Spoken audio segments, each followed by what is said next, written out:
God dang. God dang. God dang. Man, that's just. I'm acting just like them. Like, man, I'm like, no words. No words. Just, oh, that looks so sweet. Like, just want to just pet Bambi, feed him a little bit, and seeing him majestically run off. Then maybe about maybe 10, 15 minutes later, probably show a scene where zombies are eating him, just like the show that dog that was running, right? That wasn't in the cage, no. Seeing zombies eat animals, man. I know it's gonna hurt me quite a bit because I'm about that, man. Like I'll be saving the animal life without any hesitation. But let me jump into this episode. Got so much to talk about before I jump into the second one. So let's start off with the fact that okay, a herd. I mean, I was saying, oh, that's a horde, right? But then it was like, what did I say? Like a storm, a swarm. That's what I said. But it was a herd of walkers. And just think, Rick would have fired a shot.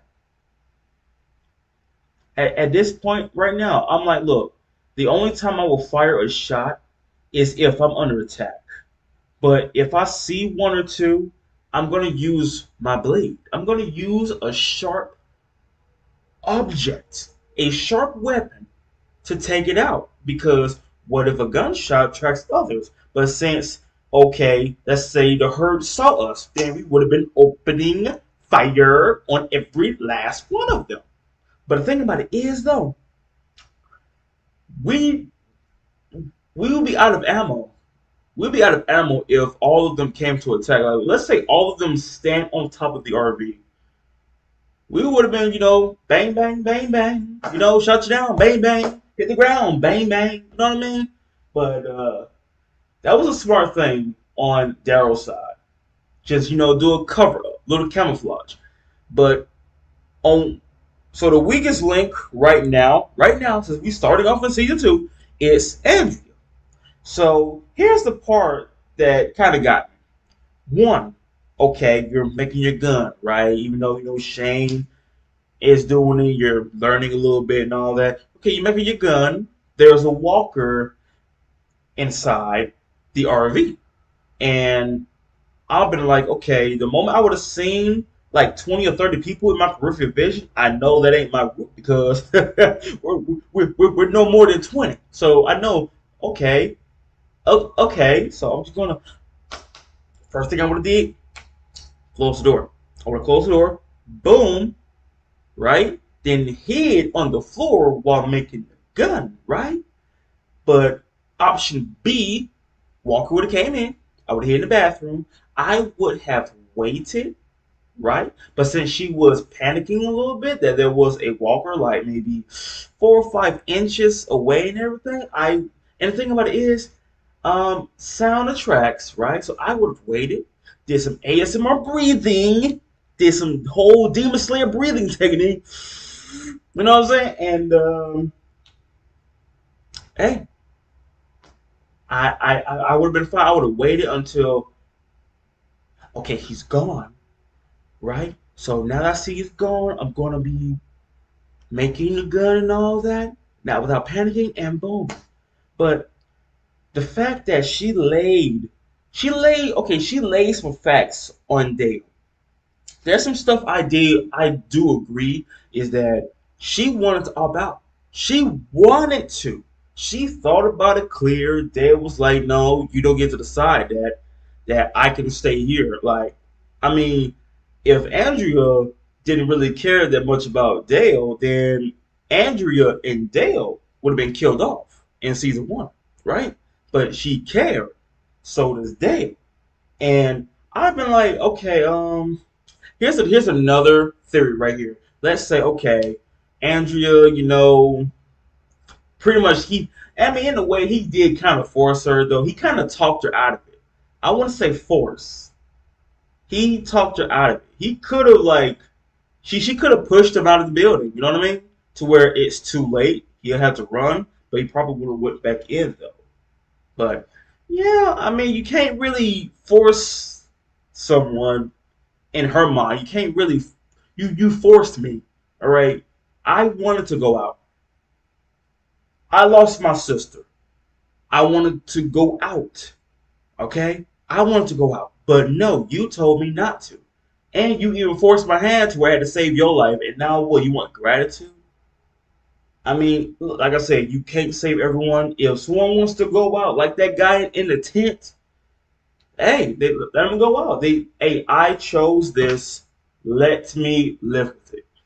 Okay, but really, I'm just like, hey, I can't stop you. I mean, if I try to talk you out of it and you still saying leave, okay, because right now it's just going to get to where I'm forcing you now. That's just how it is. And the fact that more about Andrea, she wanted her gun back, which was given to her by her dad. Dale saying, I don't think so, and all that, because just like he said, like, okay, so what if you use that gun, right? Let's say her gun, let's say she had a gun on her, right? And let's say the walker came in, right? She fired a shot. There would have been 100 of them going towards that RV. She would have been dead. There had been some people had to draw them away and be wondering who fired that shot, who fired that, and be looking at her like she's the dumbest critter in the world. Why would you fire off a round with hundreds of them? There's hundreds of them out there. You see Rick, he didn't fire off one. You see Shane, they ain't got a shotgun. He didn't fire off one. Everyone who had a gun did not fire off one because they know there was way too many out there. There's like 10 of us. And most of us in this group do not know how to protect ourselves. And she would be the one to where let me fire off a round. Because I see one right there. There's a reason why we have sharp weapons. Fire, like, really. You're going to fire off a gun in front of a horde. You're going to fire off a round in front of a herd. There's 300 of them. And there's not even 20 of us. Why would you do that? And she's going to get mad. She's going to get mad that the fact I don't have my gun. I see Lori got a gun. How come I don't have a gun? I want a gun. But jumping into Shane part, this man said he leaving. He leaving. And what got me right there is that he put the smack down on Lori. Oh, I'm sorry. I could have sworn you told me that you wanted me, Shane, to stay the hell away from you, Lori, and Rick's son, Carl. You said that. You said that. You told me deliberately to stay away from you and Carl. But the moment I said I'm leaving, what? You want me to stay? You want me to stick around you and Carl? Wow. Grade A hypocrite, folks. You really got to give it up to her for that. You really got to. Like, you will be acting the opposite to where, oh, you're leaving? Okay, cool. I mean, you'd have been sticking to your rule to where you stay away from me and Carl. But no, it's like you want me in the group, but you want me to be on the other side of the damn street. Like, what kind of shit is that? And the thing about it is like, you don't mind Carl to be hanging around Shane. You don't mind that because you got no choice, because you be wondering to Carl that, oh, Mom, how come you want me to stay away from Shane? Oh, it's a long story. Sooner or later he's going to figure it out. And I'm surprised she hasn't told Rick, even though we hardly have time because we know we're looking for Sophia, right? See, like, okay. See, this could have been worded differently for Rick. Like, okay, listen, Sophia, I want you to stay right here. I want you to crawl up into this giant log, right? And if I don't come back, make your way to the highway. You think she understands the sun's direction? Sun on the left shoulder. Motherfucker, there's a walker chasing me. I ain't got time to be like, you know that? I ain't got time for that. I'm running for my life. I would listen. Look, stay right here. I'm dealing with two. I'm like, Rick, you're dealing with two walkers. He would have told us, look, stay right here. I'll be right back. All right? I will be right back. And the thing about it is, even though he said if I'm not back yet, make your way to the highway. First of all, it hasn't even been that long before she just. It's like the moment the walkers are chasing Rick, she made her way out. Like that wasn't even that long. Like she didn't even wait for a whole minute or two.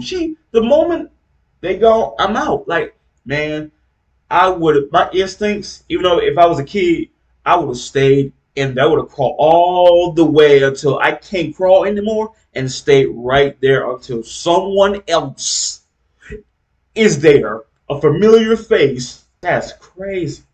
Where did she go to? Even though I know I'm going to find out, but where did she go to? And the thing about it is, when you're running in the woods, you know you're lost because you're running all types of directions, zigzagging, because you're getting chased. And the moment you lost, I'm like, I don't know how to get back. She could be anywhere. She could be anywhere. I'm like for real. I would have been climbing up a fucking tree, like freaking pandas, bears, squirrels. I would have been up the fucking tree. The moment I'm seeing other people like Rick, Daryl, or anybody else, hey, there she is. You know what I mean? Man, that'd have been so different. Where is she? Like Carol is worried sick. All right, as soon as Sophie was looking like to see are they gone, there was one right there. Carol was about to go out there. But in my mind, I'm thinking, what was she going to do? Does she know how to, like, protect herself and her daughter? Does she? But all I see is that you got to blame somebody, right? Because, oh, the moment she's out there, you see Rick. Man, this man got an invisible fucking cape. And he's going out there, risking his life to save a little girl that he hardly even knows like that. Why? Because he's a fucking hero. That's why. You think other people be doing stuff like that? I mean, probably would. But still, though, he was out there for 7 hours looking and still gonna put the blame on him. Like, this man got so much on his shoulders right now, his body is shaking. Where is she? Oh my God. And the fact that Andrea wants to go with Shane. Like, how about this? How about I give you a gun or your gun back and I drop you off somewhere? Since you want to go so bad, since you don't want to be around this group of people that likes helping others, yeah, I'll just drop you off at the next gas station that I see, and there you go. You're on your way. Since you want to be alone so bad. I love how she said, so what? If I get a gun, we're going to put it in my mouth and blow my brains out the moment you give it to me? I mean, hey, you saying it. You making it worse for yourself to where I'm not giving you a gun. Because I'm not going to forget what happened in season 1. You wanted to off yourself. Like, you wanted to. So imagine giving you a gun. Go be somewhere alone in the woods. Bang. Go hear a whole gunshot. I had to get it out of my chest, man. That was just so much. I can't believe. Who the... I know I'm going to find out, but damn. Someone shot Carl in the damn belly button. Okay, so... this is episode 2 of The Walking Dead. So, that episode, that was crazy for what Shane did to Otis. And the thing about it is, I'm like, you know how I am. I have to break this down to where for both sides. So, starting off with the fact that Shane, this episode was all about Shane. Now, get that Shane. Both of them, Shane and Otis, they pretty much got a twisted ankle because they landed wrong. What got me was that for Otis' side, he said that I can't fit through that. And I'm looking at that window. I think you can. I really think you can fit through that window.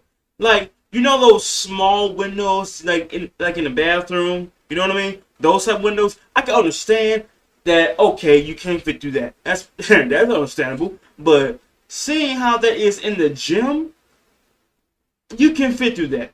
You can fit through that, man. The thing about it is, if it went down to that scenario, it kind of would have been pretty because the Horde is pretty much on their tail and would have overwhelmed Shane if Shane was trying to defend while Otis was trying to, escape from that window that he said he couldn't fit through. But the thing about it is, though, the fact that Rick was giving blood every time Dr. Hirsch was saying, oh, no, he needs blood. Okay, come on, let's do it right now. If they just think scenario A, let's say they didn't make it back, Carl would have died. That's for doggone sure. Or let's say scenario B. Let's say, okay, what Shane did, he did what he had to do in order to bring the medical supplies to save Carl. Okay. Here's scenario C. Now, when I asked that, what would you do? Either A, just go down with no bullets left and Carl dies, or B, do the unnecessary action, but it's a very, very good reason to save Carl. I mean, really, would you do that in order to save Carl or just a child in general? I mean, most people would, though. I mean, really. And the thing about it is, at that part right there, when Shane said, go on, take the bags, get out of here. Otis said, I'm not leaving you behind. Like, you're a real one, Otis. I give you that. But, and like that moment when Shane was just, like, Shane wanted him to do it because he was thinking about Carl. And that lets you know that Shane, he would literally sacrifice himself in order to save Lori and Carl. That he would really go down that road to where I am that type of guy, to where I would take a bullet. I would get eaten by walkers in order to save Carl. He was going to go down that road. He was going to like hold him off while Otis made his way. But seeing as how the scenario was going, Shane knew we was not going to outrun them. We was running out of ammo, literally, and there was like 20 more coming after us. So that's why he said, I'm sorry. And he did what he had to do. Because Shane knew we both weren't going to make it. And the thing about it is, there's a difference right there. He said, I'm sorry. That means that he didn't want to do it. Because he knew that Otis was a real one. He cared about Carl almost more than Shane did. Because he wanted to make up for his mistake. He wanted to, you know, like, atone for his mistake. I'll just go like that. But that's just how I see it. And seeing is that if there was another option, another what if, here's the what if of this. So, theory A, they both would have died. Carl would have died. Theory B, as you can see, that's how that would have played out. Now, here's my theory C. Let's say they both get somewhere high. And I said this before because that's an idea I would take to where, okay, let's get somewhere high. Let's start, you know, pop, pop, pop, and everything. I'm telling you, man, they should make a long-range weapon to where if we're somewhere high, we would be poking them with a spear. Just straight up. Just every time to where, okay, we're in the clear. Now we can make our way out, and boom. It took us a while, but we survived, though. They both would have been A-okay. Well, yeah, both of them would have been A-okay because, like, for that scenario, it could have gone down in so many ways. In so many ways. It could, if Shane was not no, like, important character close to the main character category, trust me, both of them would have died. Both of them would have died, and Rick be wondering where they at. They're not back yet. We gotta choose to operate without any anesthetic. Carl will end up dead, and yeah, that would have been pretty tragic to see that, knowing that your child got shot, and knowing the fact that you are relying on someone to bring back medical supplies to help treat your son to where your son is back on his feet. But this is why I say I would rather do it by myself, okay? Because I don't want to risk losing someone and someone to go look at me like I'm the one that did it. I'm the reason why the person did. The assumptions and all that. But if I'm gonna say this, if Shane was like dead ass truthful with what he did, What's the percentage? Hmm? What is the percentage of him not being shot by, let's say, Patricia, Herschel, Maggie? You know what I mean? Like, what's the percentage? If he was truthful, that, hey, listen, something I gotta tell y'all. I mean, it's nighttime right now, so let's wait till in the morning and everything, and I'll let y'all know what happened. I would, because that man's life was literally in my hands right now. Really, because of him, I made it out there. And just think, if he was doing it by himself and he had a swollen ankle, he would have not made it unless he had a weapon that is a long range, like a pole arm or something. Or like I said, a spear. But still though, if I'm going to be doing something like that, I would do it by myself. I'll be like Glenn, in and out. I don't need anyone else with me because he would just like slow me down or something. Or you might make a mistake to where, oh no, there's a herd or a horde coming towards us. That'd be the type of person I am. I would go by myself. That but yeah, that's how I see it for that, man. Like for real. I would have been dead truthful, let them all know in the morning after, after they got the meds, the medical supplies. I would have let them all know. Everyone front and center, there's something I gotta tell y'all. I gotta be truthful. If it wasn't for Otis, we all would have been dead. Well, no. I mean, if it wasn't for Otis, me and him would have died. So I had to make the sacrifice. Like, before I end this review, I want to just say if I was Shane, I would say this. Everyone, I just want to say that I did the unnecessary action in order to save Carl. We was on our way back. There was an infestation there at the place. We thought we could go in and out.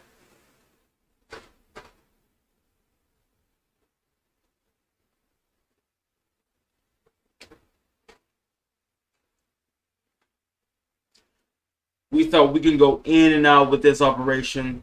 The swarm, the undead spotted us.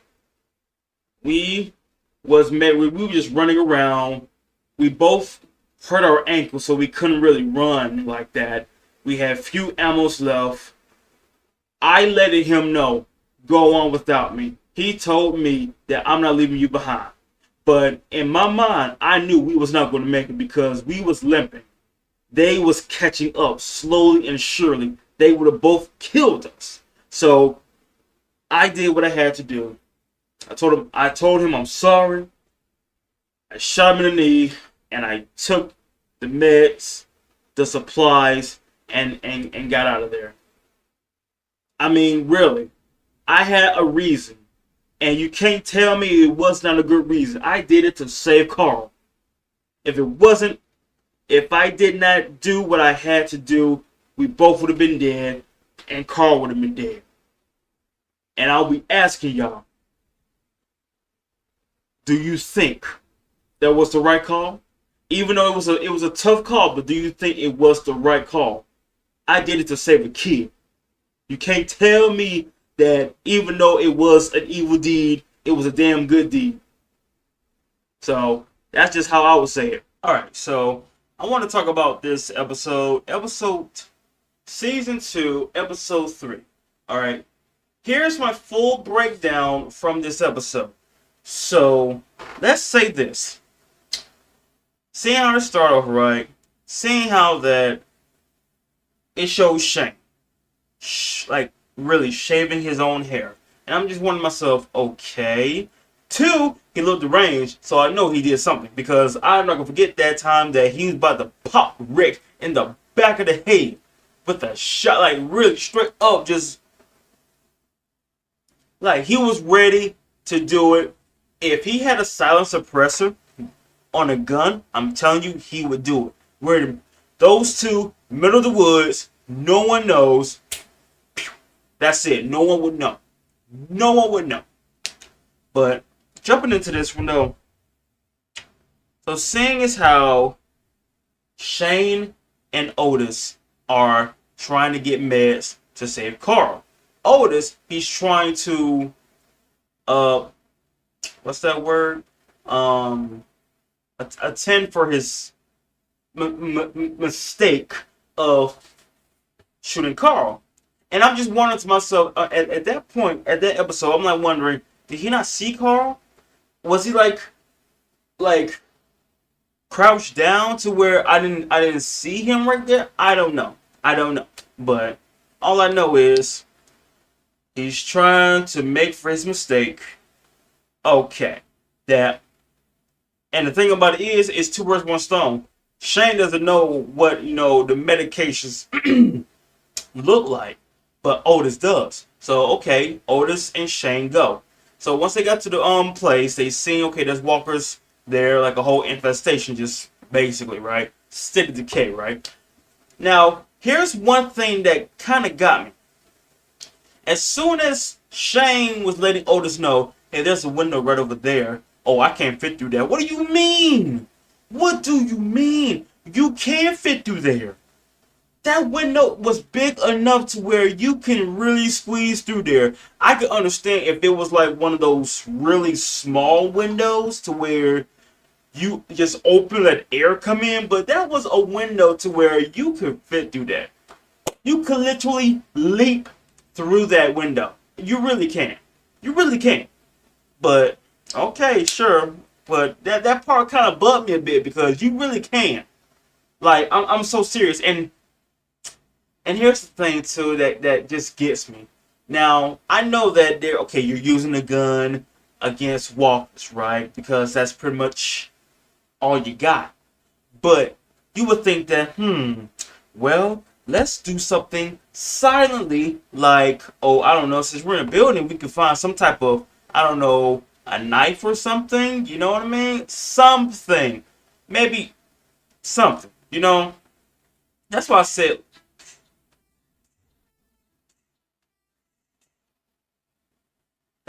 said, that whenever you are, let's say, hunting or fighting something, bring a knife, bring a spear if you have to, like a long range weapon, and just be poking them right between the eyes.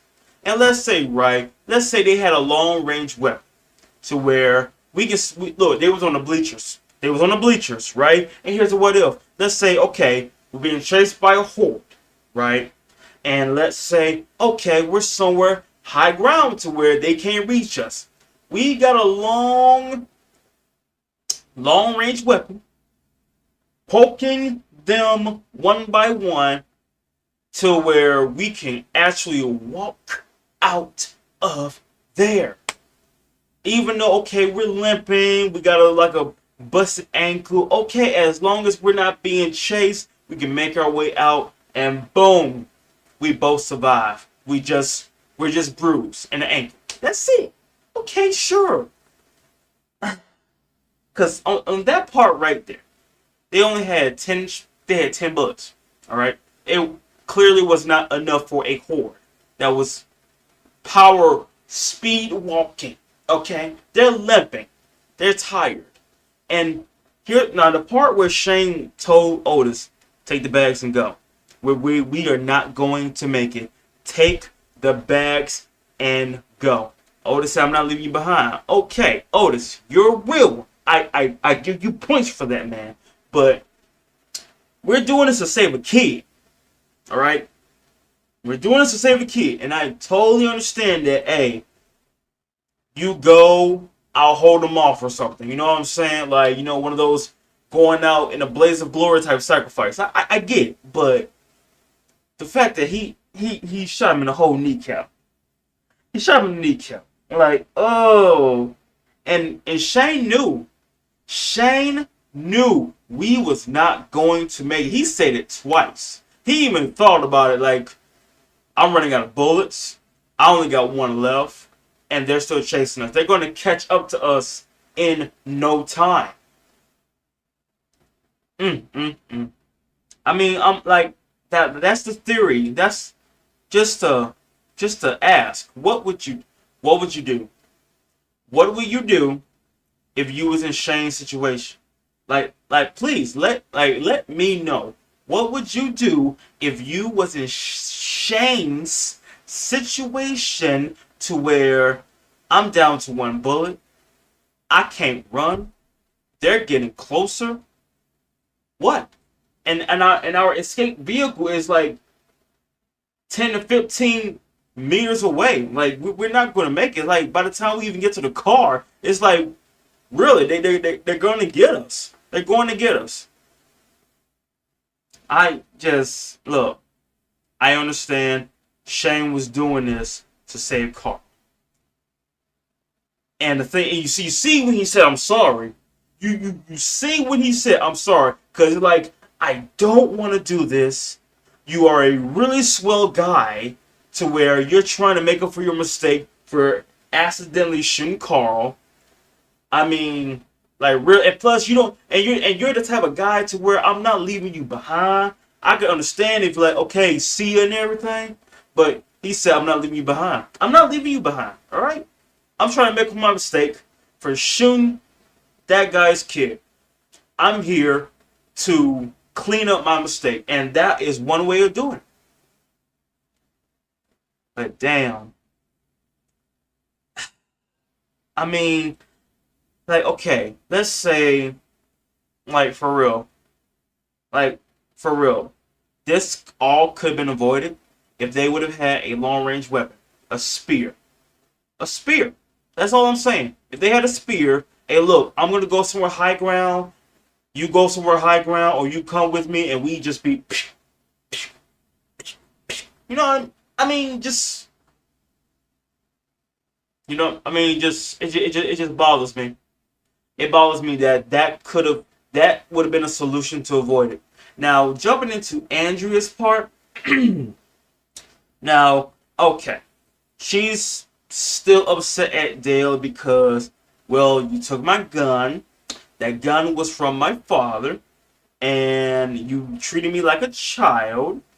Well, when you think about it, yes, I'ma have to because I'm not gonna just straight up forget that you try to off yourself back in season one's finale. You think I'm just gonna just sweep that under the rug? No, no, no, no, no.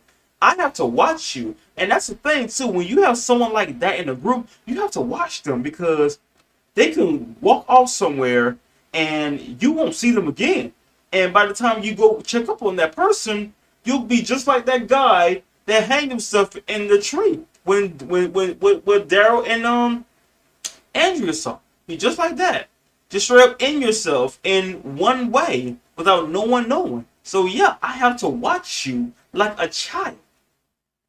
It didn't have to come to that, but you created that. So don't be mad at me. Be mad at yourself. And just because you wanted to off yourself, even though, okay, yes, you lost your sister. She was like the only family you had left. Totally understandable. But still, though, do not. You do not want to give up. What would your sister say? What would your dad say if they saw you was giving up? You would know automatically they would try and get you back on your feet and tell you to keep going. Survive. Survive the life that we are going through right now because you know there is a way out of there. And let's go to Rick and Lori's part. Now on Rick and Lori, okay. As soon as Uncle Hirsch, Dr. Hirsch, this man, he let them know, okay, look, we can't wait anymore. We can't wait anymore because even though you're giving blood and you're like doing like a little temporary thing, you it'll just be inevitable because even though you're giving blood, it's not enough. It's not working. It's like basically you're pouring water into a bucket that has holes in it. It's not gonna help. And the thing about it, what Lori said, she said the magic words. Maybe Jenner was right. So you are agreeing to the fact that you want Carl to not wake up again. That's what you're saying. Like you don't want him to suffer of what's going on in the world that we're living in right now, aka zombie apocalypse. Rick, on the other hand, I'm not giving up. Lori, I want him to go out peacefully. Like Jackie, she went out peacefully. Jenna went out peacefully. Because that's the quickest way to go out, right? And I know there people would decide that because instead of me, you know what I'm saying? I would just go out like that and that's it. But still, seeing your kid talking to you after waking up from a situation like that and just straight up just stopped. And out of nowhere, you're wondering to yourself, baby? Hello? Like, just have a whole wholesome conversation and just stop and went to a whole seizure. And that's the thing, too. Like, I think people had a seizure before, and yeah, you can't really do nothing about it. It's a process, and just gotta watch it happen. But damn, man. But jumping into, I'm just gonna jump into Shane's part real quick. So, for Shane to look like that, to where he lost a patch of hair, he had to shave his hair off because it was gonna draw attention. Like Rick, Lori, they would have seen that, hey, what happened up there? Like, how you lose a patch of hair? Did you get in contact with a walker? Yes. I mean, he could have said that, but he had to shave his whole hair and that's the thing too. Like, here's my breakdown on that part. Okay, so he shot Otis to escape with the meds to save Carl. Now, I know how this episode is going to go. It's going to be really awkward for Shane, even though he's going to try his best to, be nonchalant about it because walking around twitching and everything, yeah. But here's my breakdown to this. Okay, so came back by himself, right? He basically could have been truthful about it. Now, and this is why I tell people, if I'm going to be going to get something and it's full of zombies, I'll go there myself. I'll go there by myself because if I'm going with someone and I come back by myself, you're going to be looking at me like I did something. Even though if I told you, oh, they got him, he got bit, it was too late, and I put him down. I put him down. I pretty much did like a mercy kill. You do realize that stuff like that person's going to look at you. And you're going to have to sleep with one eye open or sleep with your doors locked. Because that person, Otis's wife, I'm telling you, she's going to be thinking. It's gonna be emotional. She will be saying, you killed him. You're the reason he's dead. Gonna be throwing the pointing game to where this is your fault. This is your fault.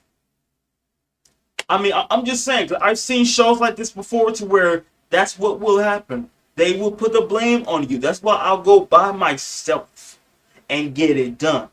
Could have just drew, like, Otis, look, okay, you know what it looks like? How about this? You draw me a picture of what I need to get, and I'll go in there and get it and come back out.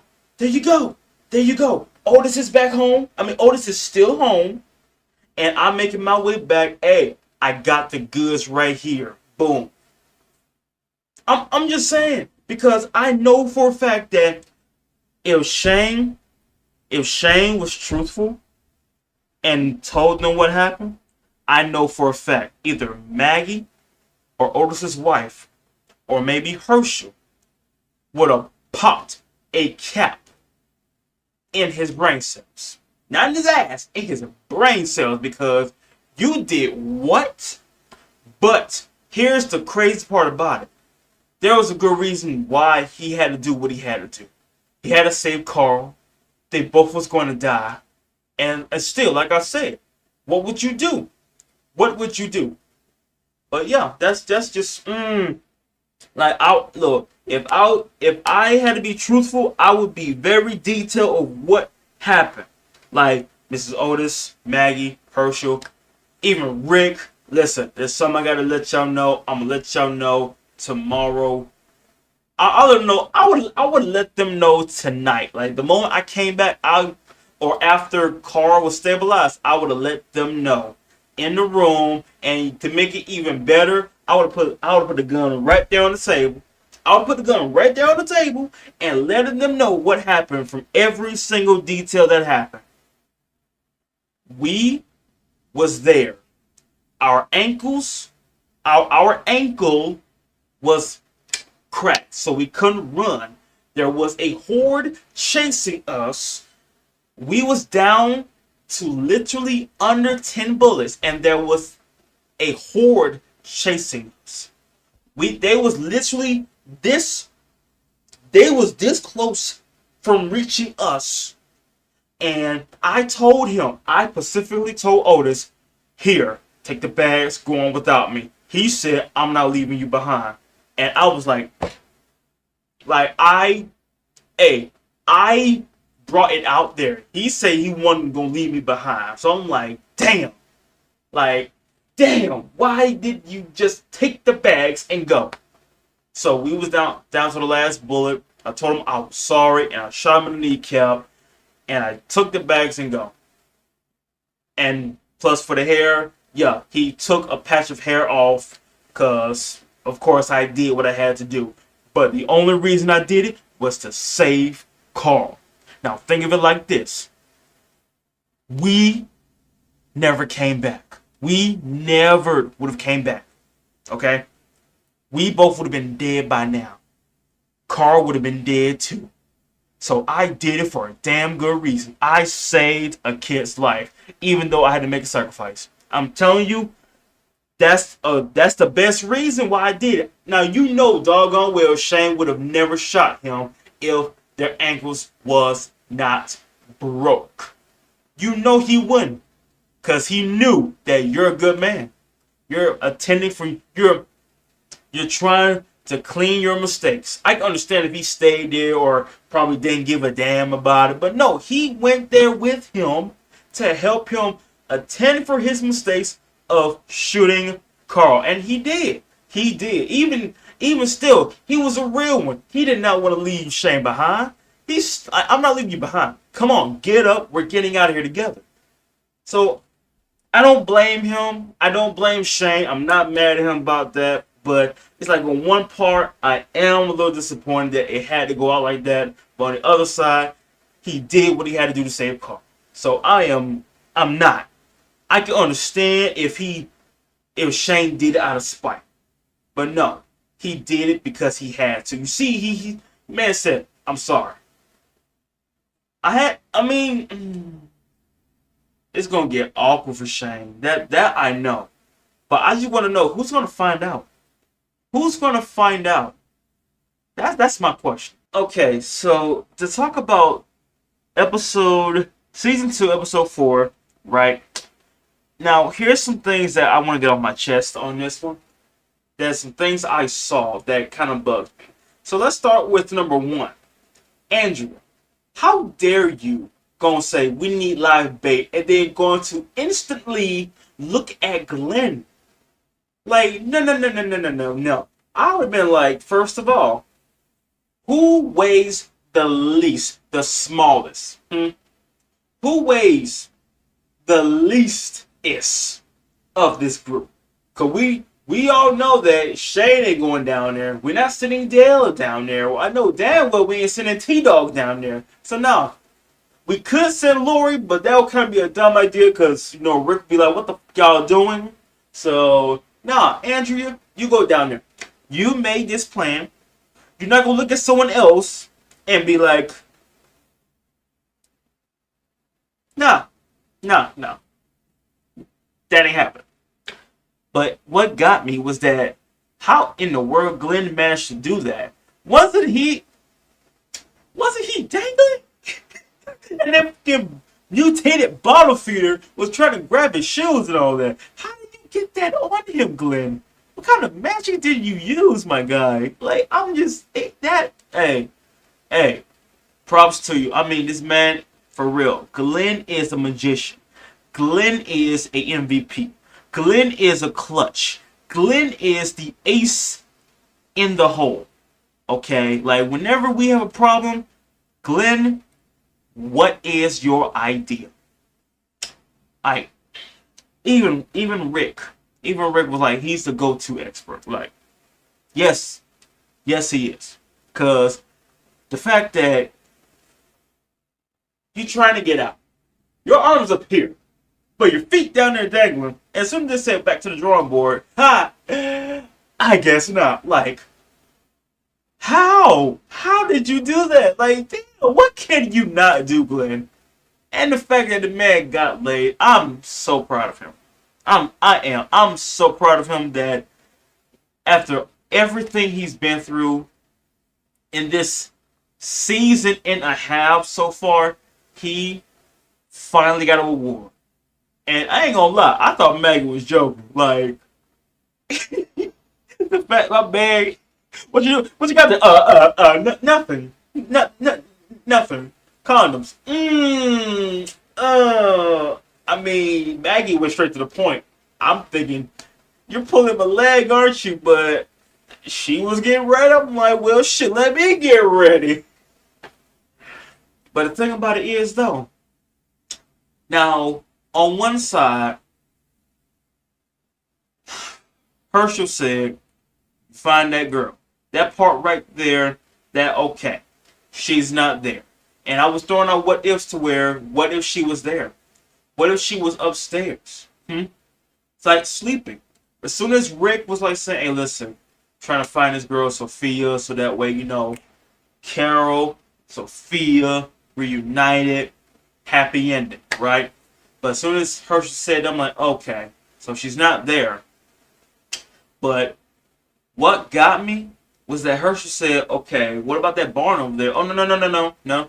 You ain't got to worry about that over there. And even though I am respecting his boundaries, my curiosity is uppercutting me in the chin right now to where I kind of want to go check out that barn right now, man, because what if she's in there?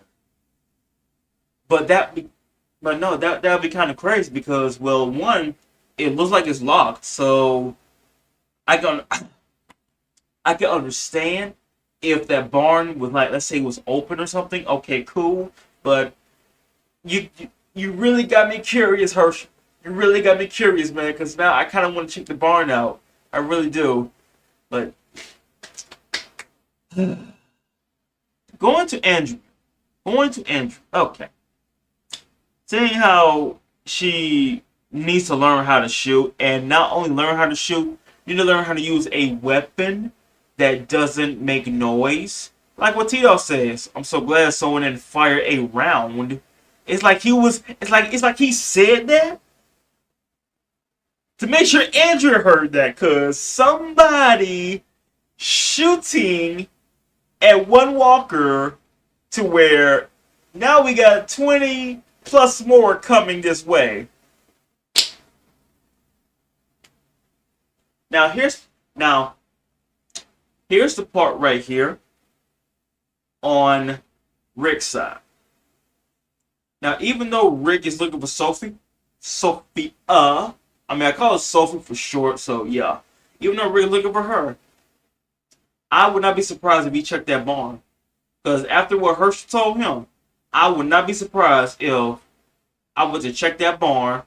Somebody keep Herschel busy, okay? I'm just going to check this barn out real quick. Because we think about it like this. We looked everywhere. We looked in the woods. We looked in churches, all around the forest area, and we still haven't found her. Why is that? I mean, for real. She could have been up the fucking tree. She could have been up the tree, for God's sakes. But no, she was not anywhere. Now, I will say this though. For Lori, what are you gonna do now, Lori? What are you gonna do now? Because now you're pregnant, and I can all and I we all I know for y'all seen this episode, we all knew that it ain't Rick's. We all knew it ain't Rick because you was banging Shane before Rick came back. So yeah, yeah, you're pregnant, and you was you can tell the difference. You can tell the difference in her expression that, oh no, I'm pregnant. And she know it ain't Rick's either. So, oh no, no, no, no. And oh my God, imagine Shane's reaction that you're going to be a father, Shane. Congratulations, man. And not only that, you've been banging your best friend's wife. Ain't that something? Like, wow. I always want to be a dad, but I did not think it would come from you, Lord. Like, damn, it's crazy. It's so ironic, right? That's why she wanted. That's why she wanted him to stay. That's why she wanted him to stay, cause she knew. She knew. That's why she wanted him to stay. Oh. I mean, if that's really the reason, but for real, oh, because here's the breakdown to this. After what happened in the season finale, right, season 1, after what he tried to do, okay, yeah, you're drunk, right, and you would think that if any woman was going through that situation, do you really, really think that I want you to stay? Do you really believe that? Now, on one part, yeah, like yeah, you leave it, okay, bye, toodaloo, but you went to save Carl. So it's like that covered that mistake up from season 1's finale that he did. So I don't know. I mean, still, I mean, it's kind of hard to like say you say you're about to go, but you risk your life to save to save Carl.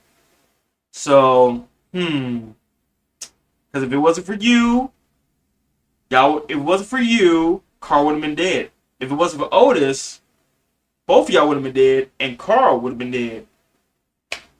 But still, though, I can't wait. Who is going to find out first about Otis's death? Is it going to be them? Is it going to be the wife? Is it going to be the daughter? Is it going to be Maggie? Who's it going to be? Who is it going to be? Maybe Herschel. Like a straight up plot twist. Like Herschel, I can see a lie. Or hell, could be Dale. Because Dale, when he saw that moment with Shane about to blow Rick's head off that time, could be Dale. Who knows? But still though. I know. I just want to know, like, really.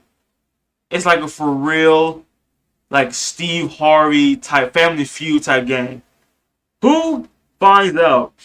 What do you say to someone that did something like that? And the thing about it is, you know about it. What do you say? That you did the right thing? You shouldn't have done that? But if Shane didn't do that, would have lost Carl? Like, really? That's what gets me right there. But either way, though, that episode right there. Lori, I cannot wait to see how this plays out for you. I really can't. So jumping into season 2, episode 5, to talk about this episode. Talk about this episode right here. So there's so much to talk about. So let's start off with the fact that Rick and Shane, to talk with those two, knowing that Shane wants to abandon the search because got 72 hours. Okay. And the thing about it is, okay, usually if we can't find a person by then, that's it. We will presume this person is dead. Rick, on the other hand, does not want to give up the search because he told her that I'll be right back. If I'm not back, make your way to the highway. And I'm just, and I would have thought to myself, wait a minute. Okay, first off, first off, she was zigzagging. Okay, she was running left, right. Okay, she was zigzagging. And the thing about it is, you're in the woods, right? Now I can understand, like you're on the highway, make your way down there, you see the big RV right there. There it is, right there. If I'm not back and it looks clear, make your way to the RV. All right, but no, you're in the woods. People get lost in the woods, especially when they be zigzagging. They running for their life because they're trying their best to lose the pursuer that is chasing them. So you're telling a little girl that hardly doesn't even travel in the woods like that to make your way back to the highway. That, see, if it wasn't for that, just like what Shane said, we would have been to Benning by now. Okay? Like, if she would have stayed there, like, stay there, okay? Like I said, remember, like I said, climb to, like a log. Climb to the top. Hang on there. Stay quiet. But when you hear me call your name, that's when you could come out. And we can both make our way back to the highway together. And there you go. Carol, Sophia, together. And we're on our way to Benning or Beijing or whatever. And the thing about he said Carl getting shot too, like, it's almost like he's putting that on Rick. Like, you know, this is kind of your fault, my guy. Kind of your fault because, you know, if Carl would have stayed with his mother, he wouldn't have got shot. But, like I say, the thing is, you don't know what's going to happen. You don't know what's going to happen. You can't predict what's going to happen next. Especially in a zombie apocalypse. You don't know what's going to happen. But, I love how Rick is mad at Shane because, hey, you wanted me to be honest. I did. So you shouldn't be mad at me because I was being honest. Now, I can understand if you know I was lying. But no, you said be honest. And I did. Let's abandon the search. Okay? It has been weeks since we have looked for this one person, this child.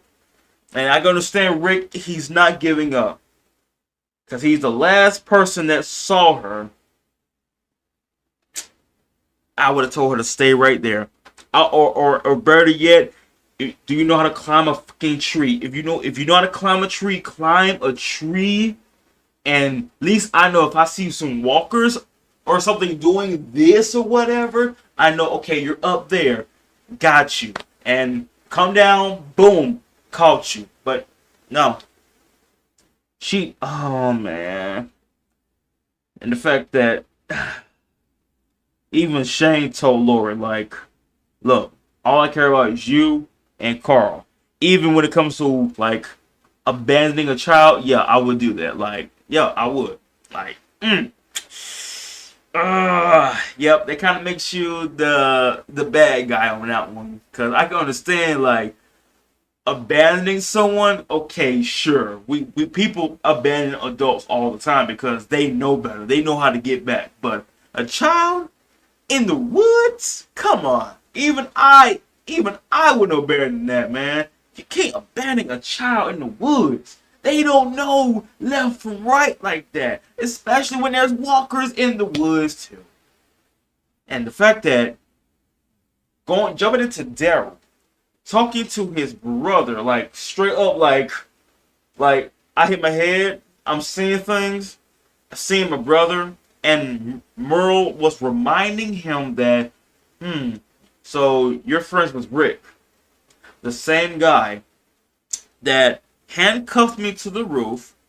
I had to cut my own hand off to break free because if I didn't, I would have been, well, would have been dead probably.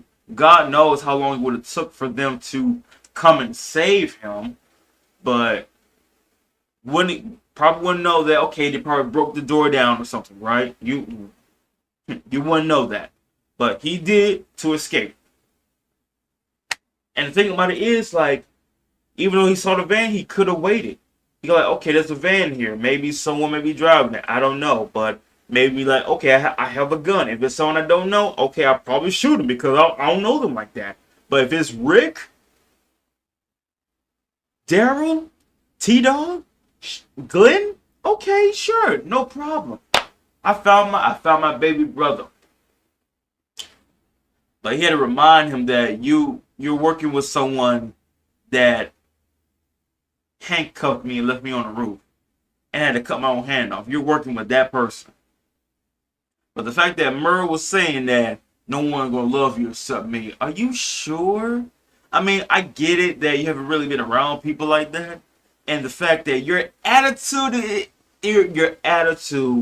is the reason why people don't love you because that attitude. Now, maybe if you was, oh, I don't know, maybe a little nicer, maybe, then maybe you will start seeing people in a different way. Like Carol, for example. Daryl is the only one that has gone further of like finding hints and clues of trying to find Sophia. Like he found the doll. Like that's the biggest clue that I've ever seen of trying to find her. The doll. And that shows you that she was miles away. Like, it's like, let's say, for example, the highway is right here. She went that way. Like, I'm guessing she was, let's say she was like, highway's right here. She's running, trying to get there. Must have been a walker right here in this section. And she ran that way, and she just kept running. She just kept running. Because I thought I was on the way back, but I saw a walker, and I ran for my life. Until where I'm so lost, I just kept running. I just kept being chased. The fact she dropped her doll too. But let's jump in to Andrea. So let me get this straight. So now that since you had practice, right? You had practice that, oh, I know how to use a gun. I know how to fire a gun. I know how to aim. I can show y'all that I got what it takes to be a survivor too. And you would think that, okay, here's a alternate ways of how this would have went. Hey, oh, I see a walker. I'm about to go shoot it. No need. We got this. Like you, I mean, I'm looking at y'all like, okay, you got Shane got a whole. They got melee weapon. They got a sharp weapon, blunt weapon, versus a walker. I can understand if okay, there was a horde of walkers out there, right? Like I'm seeing like 10, 20. Okay, like I'll provide support with gunfire, but the thing is, with gunfire and the sound and the walkers, that's going to attract even more the more you fire a shot because it echoes. Duh, right? So I'm just thinking to myself, what if there's a way to kill a horde without using a gun? Huh? Let's say, we could be somewhere high, remember, have a long range weapon, and just that way, look at that. We killed a horde without using a loud weapon. I mean, a silenced weapon is a object that does not include bullets, right? But the fact that on option A, if there was walkers, there still would have been a way to kill them without using a gun.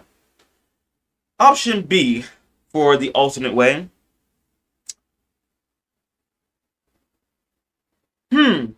okay, I see a walker. Okay, I'm seeing that they're making their way towards them. Okay. Oh, wait. They're not doing anything. Hold up. I mean, I can't see because the sun is like blocking my vision a little bit. Okay, but I can see enough to where, okay, I see Rick doing this. That he's doing that. Like, okay, that showed body language to where, okay, it must be someone we know because Rick would have shot it by then. I mean, I must have forgot. Rick has a gun. Did Andrew forget that part? That Rick has a whole revolver. I'm about to say desert revolver. A whole revolver one of the loudest guns, loudest pistols there is. And I'm still going to shoot with my sniper rifle, knowing that, A, there's 4 people versus a walker. B, Rick has a gun. C, it shows that, they're not, they're not attacking. So it must be someone we know. Must be a survivor. Even if it's someone we didn't know, it was a survivor, because 4 against 1 walker. Come on now. You would have thought to yourself, well, okay, they got this. And seeing that, okay, I'm looking at Rick, it's a police officer, right? So we all know, okay, and we look to him as a leader, and you would think to yourself, okay, we've got our leader or president, since, Kara was talking to Glory about, since, Rick's the leader, that kind of makes you the first lady. Like, imagine the leader going out there telling you it's okay, I got this. The leader, and the leader can handle themselves, right? And the thing is, the leader has lieutenants backing him up. You got a leader, you got lieutenants right there with the leader, and the leader's telling these snipers, do not engage. We got this. We're trying not to make noise because noise attracts them, right? And a sniper rifle or just a gun in general would have attracted more, right? So I'm just thinking to myself, why would you do that? Like, and this is why you don't deserve a gun. This is why you don't deserve a fucking gun, Andrew, because that was probably the dumbest thing you've ever done. It's like ever since you wanted to opt out, it's like you've been making dumber and dumber mistakes. I mean, and the thing is too, she would have killed Daryl. Y'all know that, right? She would have killed Daryl. And I know for a fact y'all would have been throwing out death threats to Andrea that kill her off, or we will kill her on sight. I can see fans do that, to where like, do this now or we will be sending death threats, to where it will happen. So moving on to Glenn's part. So now that Glenn is the first person to know that, Lori, you're pregnant. You didn't tell them? And you're telling, and that's the thing too. You know how I'm doing something nice for you, and you tell me to mind your own business, Glenn. You do realize you sent me to get something that involves you being pregnant, right? So yeah, it is my business. So don't bite the hand that feeds you. I could have sent you out to get it your damn self. First of all right? Like, you can't, don't, I mean, I get it. You want me to get something for you, but you want to act all secretive and everything. Like, I know what that is. I know what that means. So don't tell me to mind my own business. Oh, you can't tell nobody. Well, how about this? When are you going to tell them? When are you going to tell them? Or just him, actually. Rick. I know you're not going to tell Shane because, you know, Rick is your husband, right? But since you've been having some bow moments with Shane and all that, now it comes to where I'm pregnant. And now, like I said, I'm leaning 90% towards Shane. To where now, how am I going to tell them? And the fact that Carol's seeing her worried, like, okay, you're sobbing. Carl's right there. It makes sense. You're still worried. Nah, she's not worried about that. No. Carl's fine. Remember what Dr. Herschel said. He's stabilized. He's just sleep. He's healing right now. I'm thinking he's gonna be back on his feet, but no, he's sleeping. He's sleeping. He's healing. He's fine. What she's really worried about is, what am I gonna do? What am I gonna do? pregnant. It could be Shane. It ain't Rick, that's for damn sure. It could be Shane. It could be. I mean, I don't know. But all I know is, who's the last person you banged, though? That's the thing. And even though Rick was back, I'm sure they've been banging off screen and all that, right? All secret and all. Okay. But still, though, God knows how long. God knows how long Rick has been in a coma. God knows how long many times you've been banging Shane, for all I know. So yeah, like I said, I'm leaning towards Shane. But let's jump into Herschel. So Herschel wants them gone. Like, look, I saved your kid. Y'all can go now. Because I don't mind y'all staying for like a day or two, but it's been over a week. When are y'all gonna go? I mean, there's other houses that has a huge acre like this. Get one. Okay? I mean, for God's sakes, I could point you to another house that's not far from here. It's about a good 4, maybe 5 kilometers away. Good acre. Nice view. Boom. There you go. Now, don't just stay here. Okay? But no, even though Rick does love the place, and even though Herschel is trying not to get attached to them like that, can't tell Maggie that. That's already too late. And the thing about it is, that was probably the most awkwardest dinner I have ever seen. Like, we want to do something nice for Herschel because, well, he let us stay here. He helped Carl. So let's do something nice for him. Let's make him dinner. And I'm just like, okay, you're making a big deal out of it to where no one ever told me this. I get it. It's your house. But you're seeing someone making you dinner. I don't think that is something to be concerned about. I mean, Maggie's not concerned about it. I mean, they're making us dinner. They're making us dinner. They're making us food because we are nice neighbors. And you're over here like, they should have told me about it first. But I get the feeling that if they asked Herschel about, hey, do you think it's okay if we made you something in your kitchen? He probably would have said no. I can already tell. Just from him having a fit about that, I could tell you he would have said no. They even told Maggie, do not be close to that Asian boy. Alright? Like, if only he knew that Maggie and Glenn are a thing now, he would have told them all, get out now.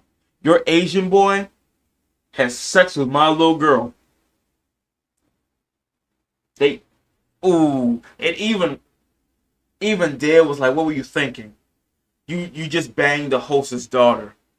What was on your mind besides that you banged the host's daughter without him knowing? Can you imagine? Ooh, man, he would have flipped.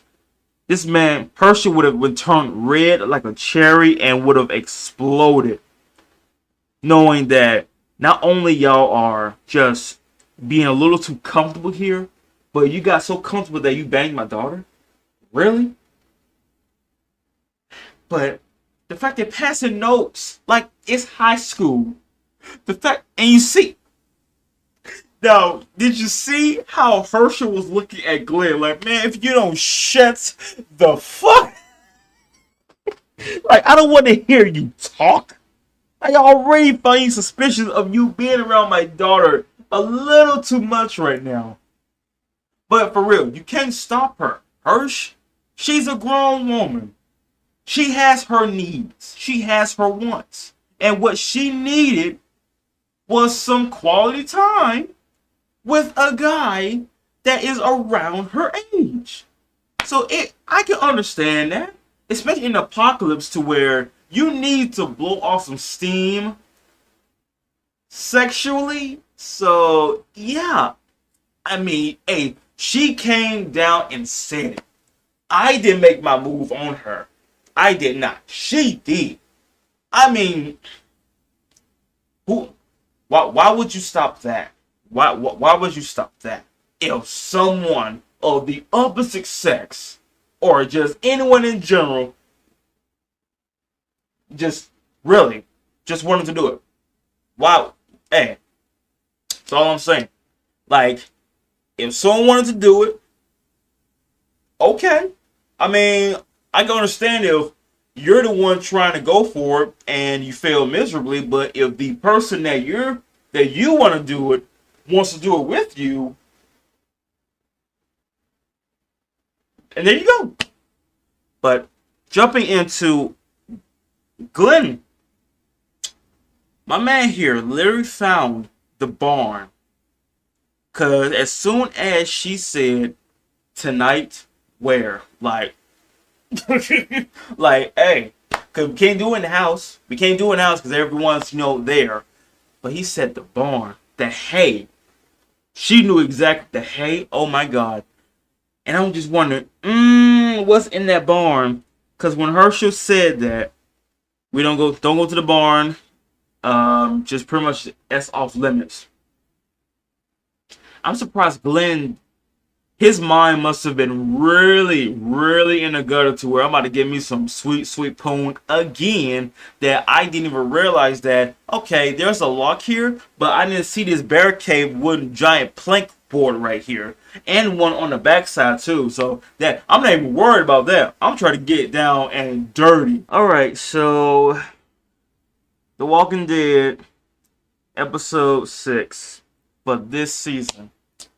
Oh boy, where do I start? Where do I even start? Alright, I'm going to start with Lori on this one. So,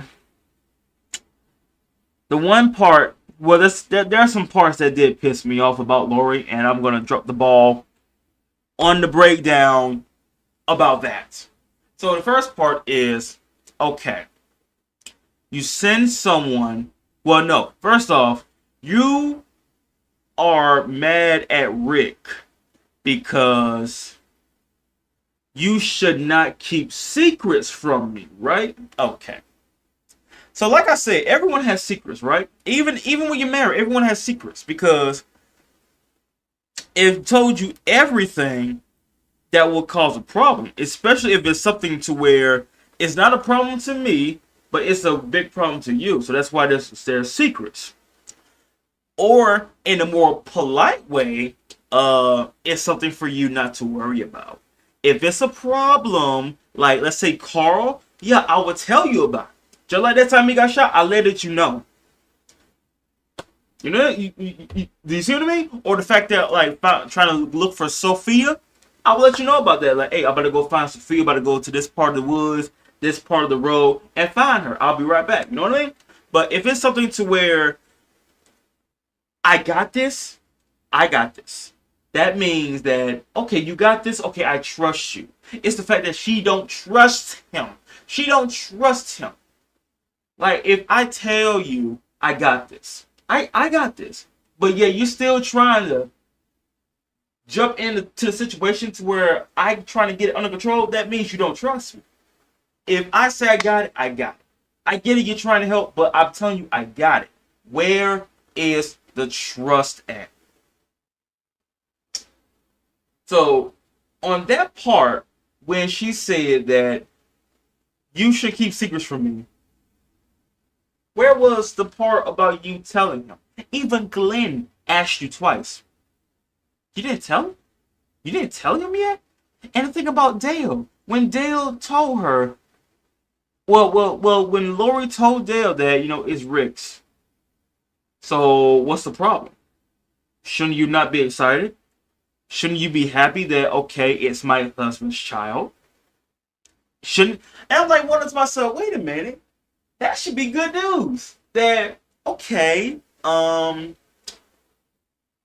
it's Rick's, your husband, so you should be happy. But you got, on the other side, you got Shane.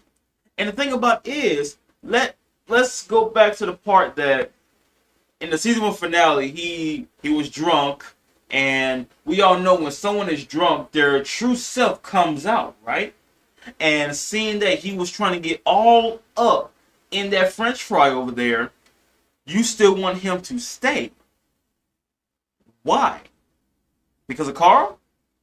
I mean, you really because of Carl. And the thing is, Carl, Dad is back. So shouldn't Carl, be directing towards Rick? You know what I mean? But you see, he's hanging around with Shane because you're like Shane is like another father figure because Shane has been there looking out for them. Right? Right. So back to Lori. You're sending Glenn out on a mission. Even though Glenn offered, right? He wasn't like forced or pressured or bullied or anything, right? He offered. He offered to help. But since Maggie went along and Maggie mad at Glenn because I trusted you and you betrayed me, now my dad is pissed at me about the little secret that we were supposed to keep towards each other. And the fact she almost got bit. What if she got bit right there, going on an errand mission?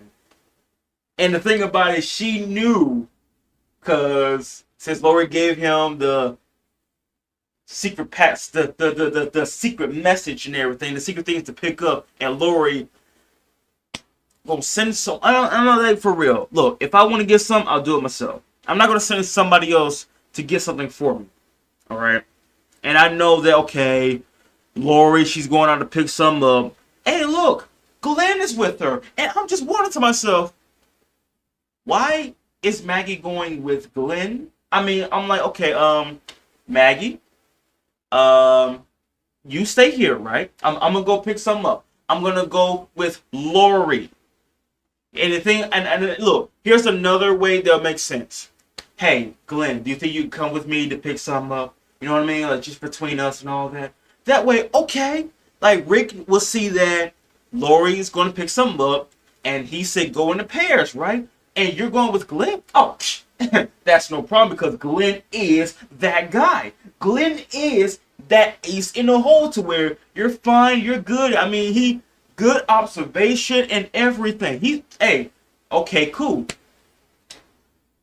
Like it could have went down to where Lori and Glenn would have been going out, picking things up, like, okay, look, I'll be the lookout. I'll be the lookout. You go pick it up so that way, hey, you doing your thing, I'm just there keeping watch, right? Okay, that would have made a lot more sense. But Maggie, she did exactly what I would say. If you want to get your shit, get it yourself. You could have took Glenn with you. Huh? Hell, you could have took Dale with you.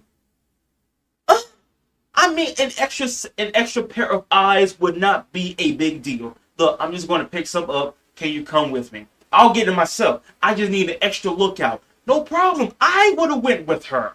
Like, okay, you need an extra eyes, need an extra lookout? No problem. I'll let you know that, hey, I see a walker. Hey, some walkers are coming this way. You might want to hurry up. Oh, I would not have a problem with that. But no, you're sending someone else and a stranger to pick up something to where you could have got yourself. That's why she was so mad. And the fact that I've lost people. And now she's already caring a lot for Glenn. And just the fact that, oh, we need bait. Looking at Glenn. We need someone to go do this dangerous mission. Looking at Glenn. Like, I ain't gonna lie. Glenn, he is leader material. He really is. Like, he's like for real a Gohan to where I need something to where that would make you become a Super Saiyan 2 or something. You know what I'm saying? Like I need something that would give you that push to where now you are a leader. You know what I mean? It's like it's almost like he's hiding his true potential. Like I don't want to be in a spotlight like that. I don't want to be like Rick to where everyone look at me as a leader. Like what do you want us to do? What's the plan? You know what I mean? Like I'm guessing he don't want that kind of pressure. But still though, I will agree with that. And the fact that Rick found out. He just found out. And the fact that like I don't know what upsets him more. It's the fact that it's either you Hear this from me after you telling me that I shouldn't keep secrets, but you kept a secret like this. And the fact that he knew. He knew. Because if you put some clues together, Shane said, I've been keeping watch, right? And let's go back even further to where, how is Lori doing? Your own best friend, your own brother, right, is asking how your wife is doing. Are you asking because, oh, concern? Or, oh, wait, she's sick. Is she okay? I mean, that would make sense. Like, okay, yeah, my wife is sick. She's injured. How's she doing? Is she okay? Oh, she's doing fine. That would make a lot more sense. But if she's fine and dandy and you're asking how she doing, yeah, that kind of raised an eyebrow in a way. So that was hint number one right there. Number two was that this man literally wanted Lori Alter himself. He wanted what Rick wanted. Well, no, he wanted what Rick had. And he had a family. And Shane wanted that. So of course Rick knew. You thought it was, as soon as word went to shit, you thought it was dead. And just like I said, you could have, like, okay, look. And the thing, and let's add this on top. The city was being napalmed. They was bombing the streets. And we all know that when it comes to explosion, with enough explosion, it can destroy a building. So it's understandable to assume that, yeah, Rick's gone. If that didn't happen, though, then I would have went down to the city, try to go to the hospital, find Rick, and get him out of there. But you seen the city is getting bombed. They are napalming. They are coloring the streets with fire and brimstone. You can assume that, yo, that person gone. If someone was bombing a city, your chances of thinking that some person that you know is alive, that's washed. It's sunk. It's gone. I mean, really, if that didn't happen, I would have went back to the city and try to find Rick, even though it's overwhelmed by walkers.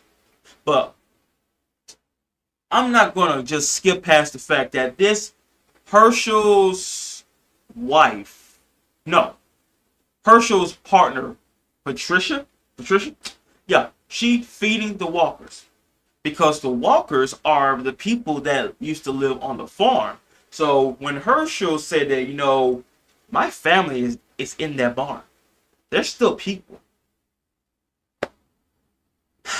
You can't argue with someone after especially they saved a child.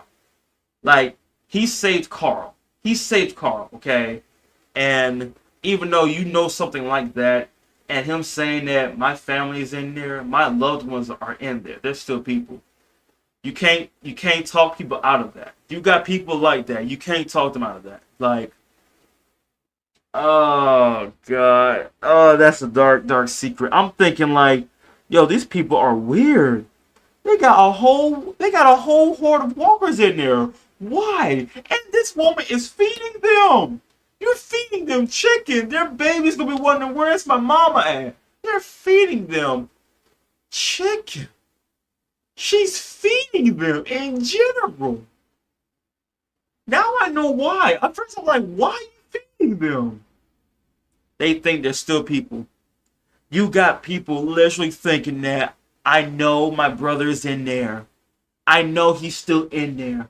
I know that his soul is still in there, trying to call to me. I know that if I help him, if I cure him, he'll be back to normal.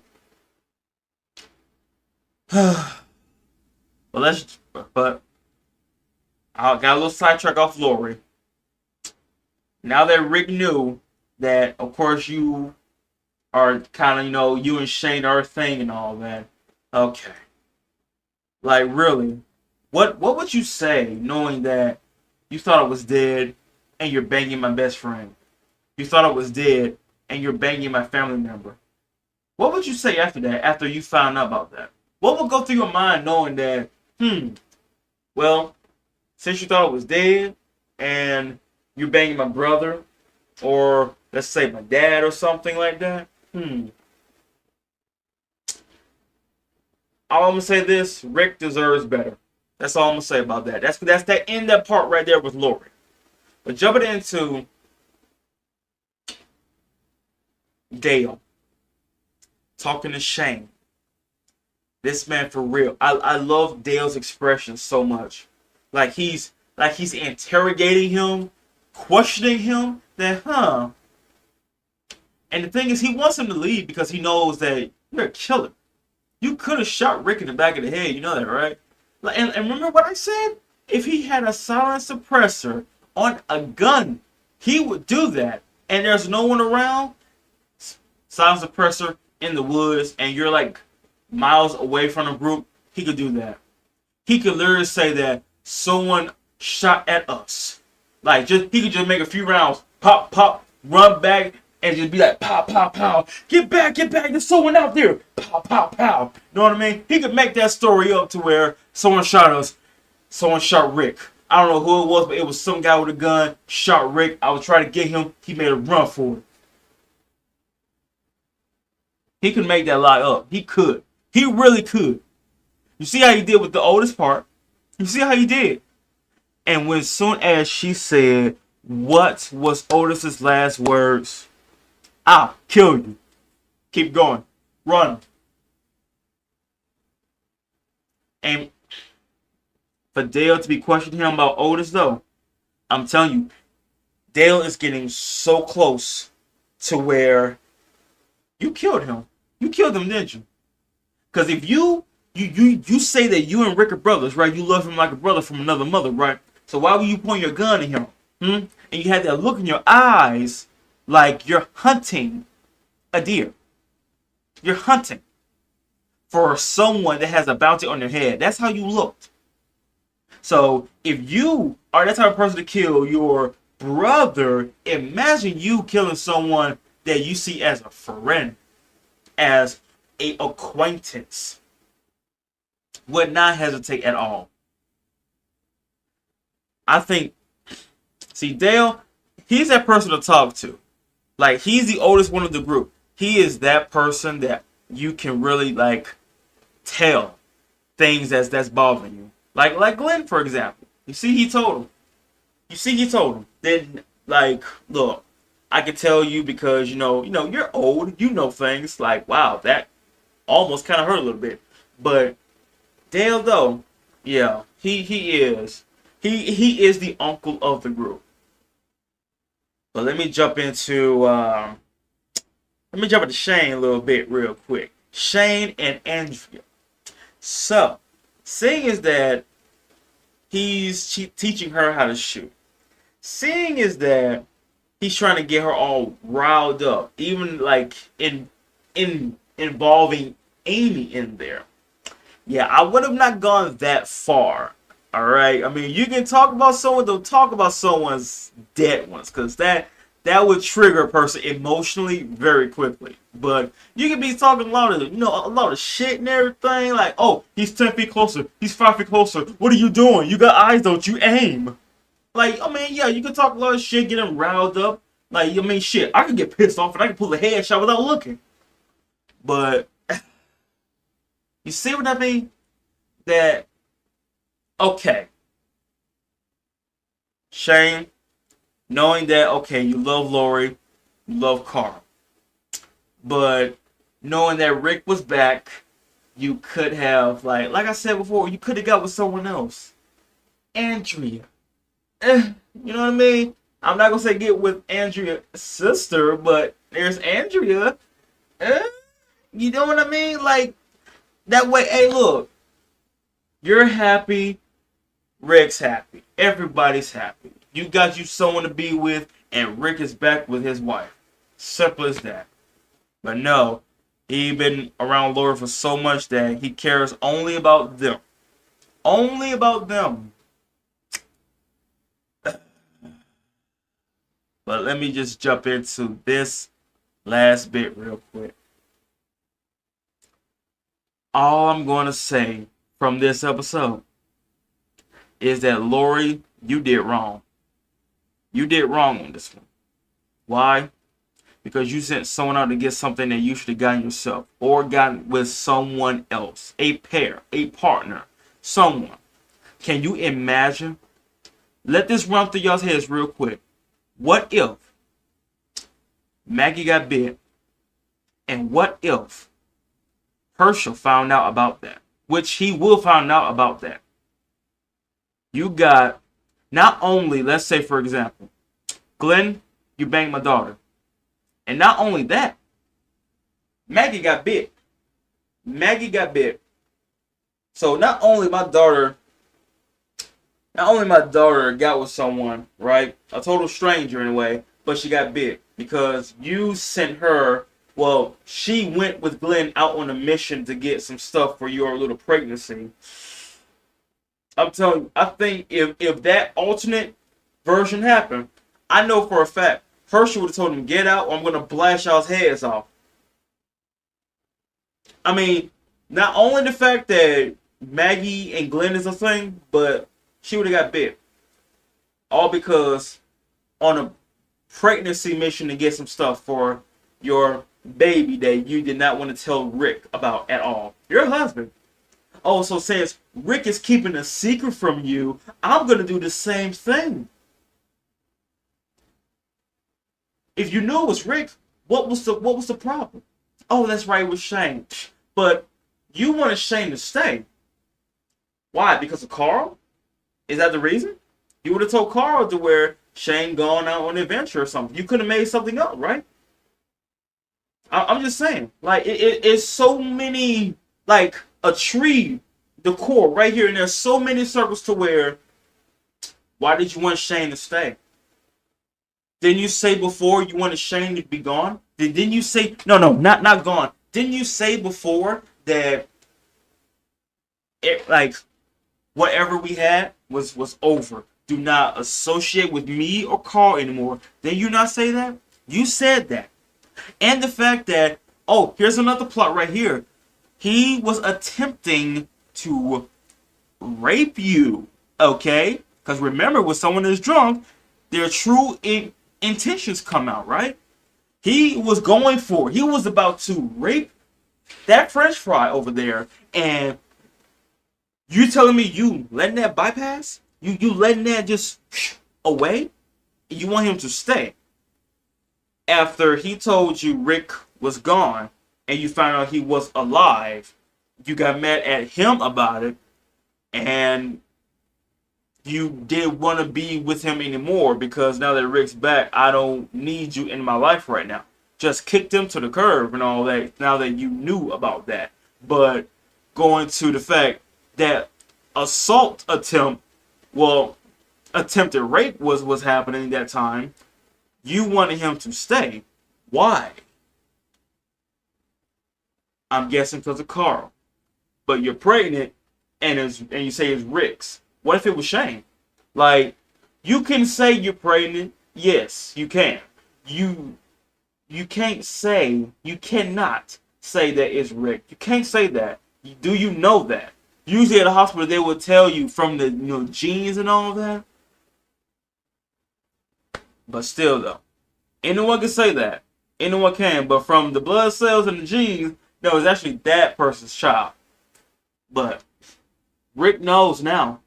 Now the question is, how is Shane gonna react when he finds out? That's what I'm waiting to see.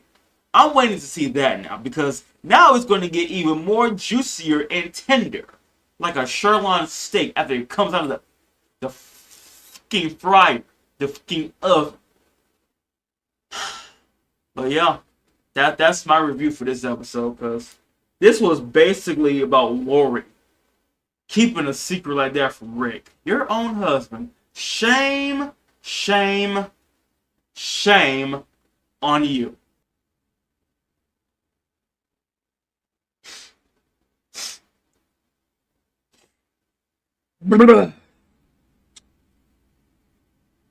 This whole time, like, oh my god, man, why? From This is it. All right. This is episode 7 of this season. All right. So let's begin the review of this episode, right? So I'm just gonna throw this out there for Shane. My man is seriously losing his sanity right now. Well, not his sanity. He's losing his composure so much. Cause right now, my man's suffering. He is suffering so bad right now. Think about it. The person that you are in love with, right? And this person that you're in love with is saying that, oh, it may be yours, but it's Rick's, and there's nothing you can do to change that. See what I mean? And when she said, I mean, like, for real, how could you be sure, Lori? How could you be sure it ain't Rick's? It's not. Because if you put 2 and 2 together, while Rick was in a coma and thought it was dead, you was being shamed the majority of the time. And when Rick came back, I mean, there hasn't really been any intimacy like that throughout the episodes. So I can say that, like, y'all didn't do it at all, like, at all, really. I mean, really, at all. And besides that, y'all are on a farm, so it's not like y'all a bunch of teenagers in a horror movie going off somewhere to do it. Like, Maggie asking Glenn in the whole message, like, they in high school, like, where to next? You and me, where to next? Oh man, oh man, oh man. And just for Shane though, I kind of feel sorry for the guy, and I'm gonna tell you why. All right. One thing for sure I know is that he's suffering. Okay, he is suffering because of the fact that he wants to be with Lori. He now knows that she's pregnant. And of course he knows that it's mine because we was together majority of the time, bumping uglies, right? So of course I would assume, yeah, it's mine, right? But no, she said it's Rick's. So that hurts even more that not only Rick is back and Lori is trying to kick me to the curb and all that, but now that I'm a father, but she's telling me no, you're not, because it's not your child. Even if it was your child, it's going to be Rick's child. So, damn, like, just straight up stuck your face in the mud, why don't you? My man was about to grab some guns. He was about to blow some steam, but Dale beat him to it. Cause I'm like wondering, I'm looking at Dale, right? And when Andrea was talking, like, look, you need to stop doing this, okay? All right, like, seeing that she's hanging out with, Shane and all that, Dale trying to let her know that, look, I'm just looking out for you, all right? I'm just looking out for you like everyone else in the group, okay? I'm the sane one. I have to really be the counselor of this group to where, are you okay? Do you want to talk about it? Is there something you want to tell me that you don't want to tell anybody else? But no, it's like, she doesn't care. Like, look, I'm trying to tell you that Shane is not the person you think he is. And Andrea basically, look, I don't want to hear it, alright? You already took my gun. Then you gave it back to me because I'm like a child and everything. Now you telling me I don't need to be around Shane now? No, I don't want to hear it. Okay. Okay. When things happen to you around Shane, or Shane does something crazy to you, don't you dare look at me and blame me thinking that, oh, this is my fault. No, motherfucker. I told you that this man is dangerous. Okay? It's not I don't like him. No. It's that he's dangerous. Alright? He's a wolf in sheep's clothing. Alright? He's literally a wolf in sheep's clothing. He would literally kill you if he wanted to. He is secretly deranged. All right. Because the reason why, Rick, that's why. That's the whole reason why. You took what he wanted, and that was Lori and Carl. You took what he wanted. You see that when he seen that in that season, that episode of, what was it? Tell It to the Frogs. You see he was having so much fun with Carl. You see he was bonding with Carl. That's what he wanted. He wanted what Rick had, and that was a family. That's what he wanted. He wanted that. He envied Rick so bad to where I'm the dad now. But now that Rick came back, jealousy slowly bubbling. That meant, you know, when he had that look and he's power walking. I'm like, he looking for the guns. And Dale was like, huh? Yeah, sure. Because that was the gun bag. And Shane was looking all over for it, couldn't find it. Hunted him down. And Dale was trying to put it in the swamp where Shrek can take it. Oh, boy. And you know, somewhere deep down, Shane was like, look, I don't want to kill you. But if it comes down to it, I will, okay?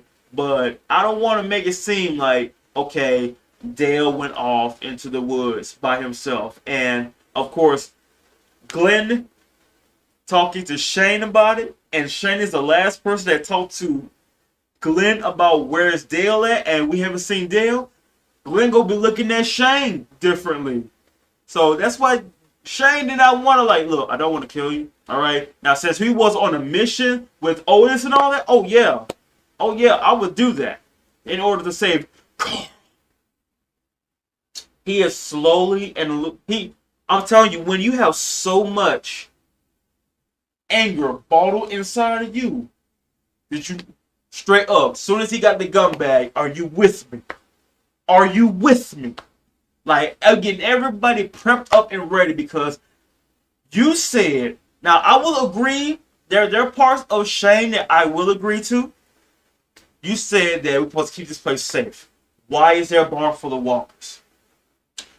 Why do we have things that's trying to kill us here? Imagine you living next door to a serial killer. Why do we have that there? Let's take care of that. To where you want to be safe. You want Carl to be safe, right?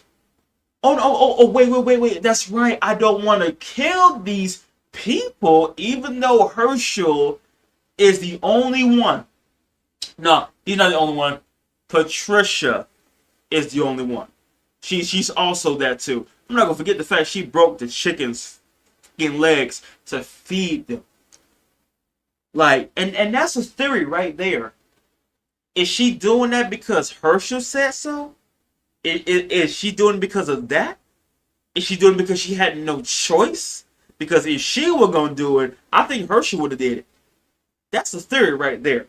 That is a theory right there to where, did she do it because she was told to?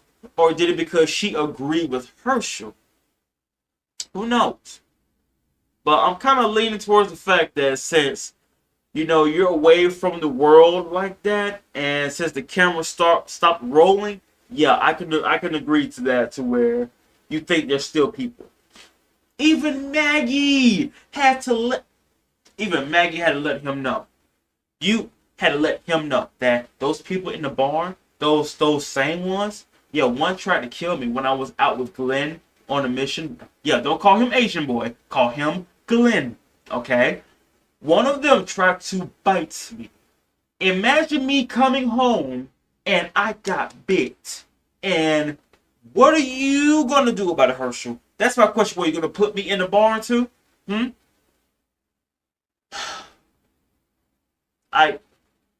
So much. It's so much. Like, Dale, now he knows that you're nothing but a wild animal, Shane. That you're a wild animal, man. That's all that is. Like, I'm saying, I'm old. I know I'm not gonna last long, But at least I know I still got my mentality up there. But Shane, no. That man said, no, hashtag enough. Hashtag I'm done. Hashtag fuck it. You, you want to deal with this now? Huh? You want to man up and deal with this now, okay? Cause he was laying out so many points. Like, look, it's the difference between Shane and Herschel. Herschel is like, I don't want to move on. I'm stuck in the past. All right, there's still people. Shane, pop, pop, pop. That's it. That's it. If you are dead and you coming back up, pop, pop, pop. Simple as that. Asking the most truthful questions I have ever heard in my life. You say there's still people, right? Okay. Pop, pop, pop. 3 in the chest. You see the reaction? Why is it still standing? Pop, pop. 2 in the chest again. Heart and lungs. Why is it still standing? Why is it looking like it doesn't feel anything? Pop, pop, pop. Just popping you. If you was an actual living person and I pop you 3 times in the chest, why are you still standing? You should be on the ground right now, bleeding to death. But no, you're still on your 2 feet. Why is that? I mean, he was laying down the truth bomb on Herschel. Big. He was laying the truth bomb. He was nuking them with truth bombs. Strong. That's the one part I will agree to, because if you have a certain person in a group, like in a friends group, and there's a certain person that be like that, like Herschel, lay the truth bomb on them. And the thing about it is, you can't be mad at Shane about that, because everything happens for a reason. What if they never mess with that barn? It's been weeks, almost maybe a month for all I know, and they were still looking for Sophia. Daryl was the only one that was the closest to find something. Found her dog. Everything happens for a reason. So what Shane did, even though it was crazy, it was the best thing. Why? Because Sophia was in there the whole time. But the real question to this is, when did this happen? And also, oh my goodness. Here's the real big truth right here. We're looking for a little girl. Have you seen her? A little girl? And the thing is, if he would have described her, if Rick would have described her, or anybody, or Carol, if Carol didn't really talk to Herschel like that. Like, hey, there's a little girl, had like a blue shirt on. Have you seen her? Alternate theory right there. If Carol would have talked to Herschel about that, and to where, wait, a little girl? Blue shirt? Oh, yeah, I haven't seen her at all. That would have made Herschel look like a whole villain. You know that, right? Think about it. Herschel. Every time a walker is around their area, they put him in a barn. And when Rick asks, what if he gets full? I don't know. I mean, I love Herschel, but when you think about stuff like this, when you think deep down the rabbit hole to where Herschel, you catch walkers, right? Did you ever catch anyone? Like, let's presume the girl was dead, right? Hey Herschel, you say you catch walkers, like you spot walkers around here, right? Has there any chance you seen like a little girl or something? Little girl? Alternate theory B. What if he said no? What if he lied about that? That would make him look like the bad guy for real. Carol probably would have snapped and shot him, because I asked you, have you seen anyone look like a little girl? In general, alive or dead? He would have said no. Just to keep that barn a secret. That would make him look like a villain. And you know that there's no way he would not have known, because Jimmy lets him know. You know what I mean? Like, hey, I'm scouting around the premises to where, hey, it happened again. Oh wait, I found another one. Just like that. But what got me was that when did this happen though? What day? What what day? What day did this happen? Because it shows she got bit right there. I see like a little splut and missing skin. She got bit right there. Damn. I'm like wondering, is she somewhere up in the fucking tree? Is she with different people? Like what? Man, this this could have been avoided. And not only that, Carl let Shane know, I'm not leaving until I find her. Even after finding her, I want to stay here because this place is fucking beautiful. I want to stay here because this is a home that I can literally die in my bed. I can literally just have my home deathbed at this place because this place is just that good. Like, you never felt so at home ever having a place like this to where usually we sleep outside in the woods or yeah, there might be a house or two or neighborhood, but there'd be walkers around, but we can sleep to where I can see a walker a kilometer away and we can deal with that, right? Or we got a fence. Man, when did this happen? When did she get bit though? And the thing about it is, if okay, let's say if I was Herschel, right? And let's say, oh, y'all say you're looking for a little girl. What does she look like? Like, what type of clothes or anything like? Describe her. Who's the mother? Oh, Carol? Hey, Carol. You say you're looking for your little girl, right? Can you tell me what she look like? I might have seen her. Out. You see, just like what Glenn said, secrets can get you killed. If I was Shane, like I said before, I would have came clean and let them know. I would let Herschel and the family know that, hey, look, I want to come clean to y'all and also my group. I killed Otis. All to save Carl. If I did not do what I had to do, we both would have been dead and Carl would have been dead. Herschel, a little girl, look, I seen her. Come with me. She's in the barn. And just letting you know, barns are full of walkers. So we only take walkers in the barn. So yeah, I would have it would have hurt a lot, but at least I know this. I wasn't lying behind your back. So which part would you be bad about, honestly? The fact that I lied about your daughter or your kid, even if you didn't know, but still the alternate theory. What if you knew about it? And here's the result. I seen her. We keep walkers in the barn. So again, what part would you be mad about? The fact that I lied, or the fact that I told you the truth? Which part? You tell me. But now you see how it was different, right? You see how it was different. They was popping all of them. But as soon as the last one came out and Rick had to do it, it made sense. Because he said, I'm gonna find you when I come back. And damn, man. That shit got depressing quick. This shit got depressing. But that's all I gotta say about this. Shane, he had enough. Rick found Sophia.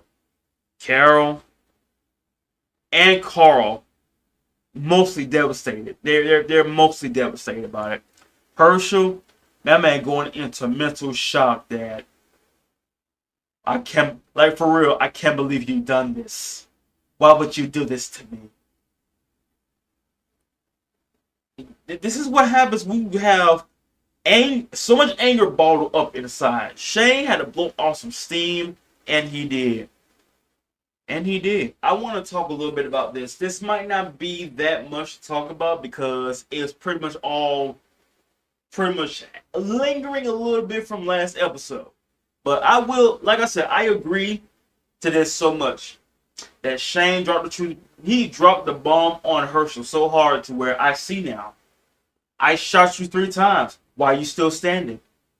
I shot you 2 more times in the chest area still. You're still standing. Explain. I'm waiting for the answer. I shot you. If you're a living person and I shot you that many times in the chest and yet you're still standing, why is that? Why is that? Between us and them, if you shot me 5 times, oh, I would have been dead. I would be on the ground on the second bullet. But 5 times, you still standing. Right where the heart and lungs, still standing. Herschel knew now that I was a fool. Because he was hoping, so this whole time, he was hoping there'd be a cure to where I can, bring my family back, right? But there is no hope. There is no cure. Well, no, there is hope. There is hope. But, I mean, if there is hope, there will be a cure, right? I mean, that kind of put that in that category, right? But let me jump into my man Shay. Like, I'm just lingering on this part. The one thing that bothers me from this episode was that Shane was like, you knew, didn't you? You knew that she was in there. Because we've been looking for this girl this whole time. We had no idea that she was in the barn. And what he said, it was Otis, right? Like Otis, bringing walkers to the barn. But theory A, did Otis ever talk to you about that? That's what I would have mentioned. So you're saying that Otis was in control of bringing walkers to the barn. Did he ever mention to you anything about, hey, I found another walker. Hey, I found a girl this time, an actual child turned into a walker? Pretty sad, man. But hey, I just want to let you know that. Did he ever mention any of that? Any of that? Because if he did, that means you did know. And that's the thing. If we would have described to you the where looking for a child, she had a blue shirt on, little short hair, she about this tall, almost like Carl a little bit. Have you seen her? Like anything at all. It could have gone a little better, honestly, and that would have made me wonder: did Herschel knew? That's the question that is lingering in the darkness that I want to bring that to the light. Did Herschel knew? But Otis did. And let's say Otis was still alive. Can you imagine Otis? Alternate theory B. Otis. She's still alive, right? But let's say, hey, we're looking for a little girl. Oh, a little girl? Oh. What does she look like? Oh, she had like a blue shirt on, some pants, some shoes. Like she's about yay high, right there where Carl, maybe a little bit higher. But yeah, a little girl named Sophia and everything. Have you seen her? Oh boy. And that would have been, and I could believe. Here's what I would believe. I believe that Otis would have told the truth about that. You see that he trying to make things right about him accidentally shooting Carl, right? He would have told them that I found this girl you're talking about. She's in that barn. And we keep walkers in there. Hey, I'm just letting, hey. I'm letting you know now because let's say that barn broke. The door broke. They got out somehow, some way. And they found them sleeping. Made their way. Could have ate one of them, of the group. One of them. Come on now. What if that was Carl? Can you imagine the devastation on Rick, Lori, and Shane's face knowing that walkers burst out of the barn, they didn't know walkers was in there, and would have made their way and killed one of them. And that's the thing too, Herschel, okay, I would have let them know, hey, I'm just letting you know, that barn over there, there's walkers in that barn, right? But as you can see, from top to bottom, we got it barricaded, right? And that's the thing. Communication. That's all I'm saying. Just think if Herschel would have told Rick, Rick would have told everyone else that, hey, Herschel said there's walkers in that barn. He thinks there's a cure to bring them back. He got it barricaded. And okay. And just like right now, we would keep watch, right? But of course, Shane, enough. I've had enough. Are you with me? Fight. He said the words I always say. If you gotta fight to survive. Do you really want to sleep knowing that there is a barn or shed or whatever or next door full of walkers? It's like you're sleeping beside a infestation and hoping that it does not come to you if you make a sound. Nah. Like what T-Dog said, there's walkers in my backyard. Nah, I'm putting them down. I'm putting them down. I mean, look, there's people that can't kill their loved ones. I understand it. They bit, they died, they turned, and you see them as they are now. I can't do it. Understandable. There's people like that. But what you're doing is you're kind of making them suffer. You're making them suffer. Because, if I'll be like this, their souls are in there. I'm going to see you into a better place. I'm going to free you from this prison right now. This prison of rotten flesh. I freed you. You are in a better place now. But Herschel, though, my man had to get a drink just to drown that away. But I ain't gonna lie though, like conversations like, Rick talking to Glenn, it's kind of nice though, honestly, because hardly ever see stuff like that. It needs to happen a lot more. Like something like a wholesome, relaxing conversation. But I don't blame Daryl either. I really don't. Like, after what happened he tried his hardest to look for Sophia, but turns out she was there the whole time.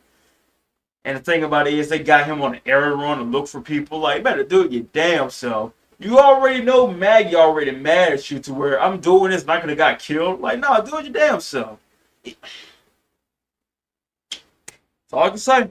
All I can say. Because after what Rick did to those two little hooligans trying to pry their way into taking them to the farm, like, nah. Look like a group of bandits. Nah. That ain't happening. But other than that, that's pretty much it for this review because, yeah, that's all I can say. Because usually it'll be like talk for a little bit longer or something, but that was like the key breakdown right there. That Herschel knew. What if Otis was still alive? Would he tell them? I believe he would. And knowing that my man Dale, he said nothing to Shane, and Shane was like, "You got something you want to say, Mister Authority, Mister Voice of All Reason? Let me tell you something." A man was mad as hell.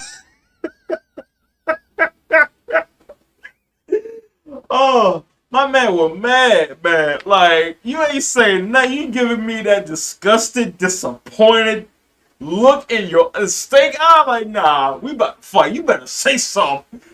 But I ain't gonna lie, though. Shane did the right thing, though. He did the right thing. Everything happens for a reason. People don't believe in that, but that shit is true. Just like karma. Everything happens for a reason. He opened it. Sophia was there. And just think, they still have been staying there on that farm, which I still would stay regardless. Still looking for Sophia. Still looking till this day. See, everything happens for a reason. I stick with that so much because it's true. There's a connection somewhere. You just gotta wait for it to pop. But man, I don't blame Shane. I really don't. I really don't. I totally agree. That last episode was the voice of truth. Like, if you are those type of people to where you keeping like your dead loved ones alive, you see them as a zombie, you keeping them alive. Nah. Do not be a lost cause. That's all I'm gonna say. That just don't be one. All right, move on. You can't bring people back from the dead. It doesn't work. I can understand. I can understand if, let's say, okay, like homegirl, she fell out, state of shock, her body is on fire right now, got a fever. Okay, sure, we can tend to that. I can go out right now and get some antibiotics, some meds, painkillers, Aleve, ibuprofen. Hey, just write the list down. I'll go get it. Boom, she back on her feet. Like Carl went to go get the meds and all that. Boom, back on his feet. And just like what Dale said, he put the nail on the head. Because after what he saw with him and Rick, after what he saw, he is now knowing that, I believe he killed Otis. I believe he sacrificed him. Like, shot him and left him for bait. I can't prove it, but I could just tell that he would do something like that. And just like he said, you might want to keep your eyes on him because he could kill somebody else. And it could be someone closer than you think. A lot closer. Ooh, I can just imagine. Okay, so on this episode of The Walking Dead, like for real, I want to throw this out here, and yeah, there's some things I caught that caught my eye that I want to just get off my chest. So let's start with the fact that Lori, Lori, you had one job, all right, I get it. You had your eyes looking at the map and all that, and you hit a walker, could have just control it, right? Because I can understand if you're driving on ice and you're swerving out of control, that's perfectly understandable. But if you hit a walker, boom, boom, I would have, control it. You know what I mean? That's all I'm saying. Control it. But the fact that what pissed me off in this episode is Lori and Andrea. I'm gonna get to that. But right now I want to talk about Daryl and Carol. So Carol is trying to make sure Daryl doesn't lead the group because you earned your keep. You earned your place in this group. You looked for my daughter the hardest. And seeing as how Daryl had a little not a flashback, a whole vision of seeing Merle, and he was getting reminded that I'm helping someone that handcuffed you and you went missing.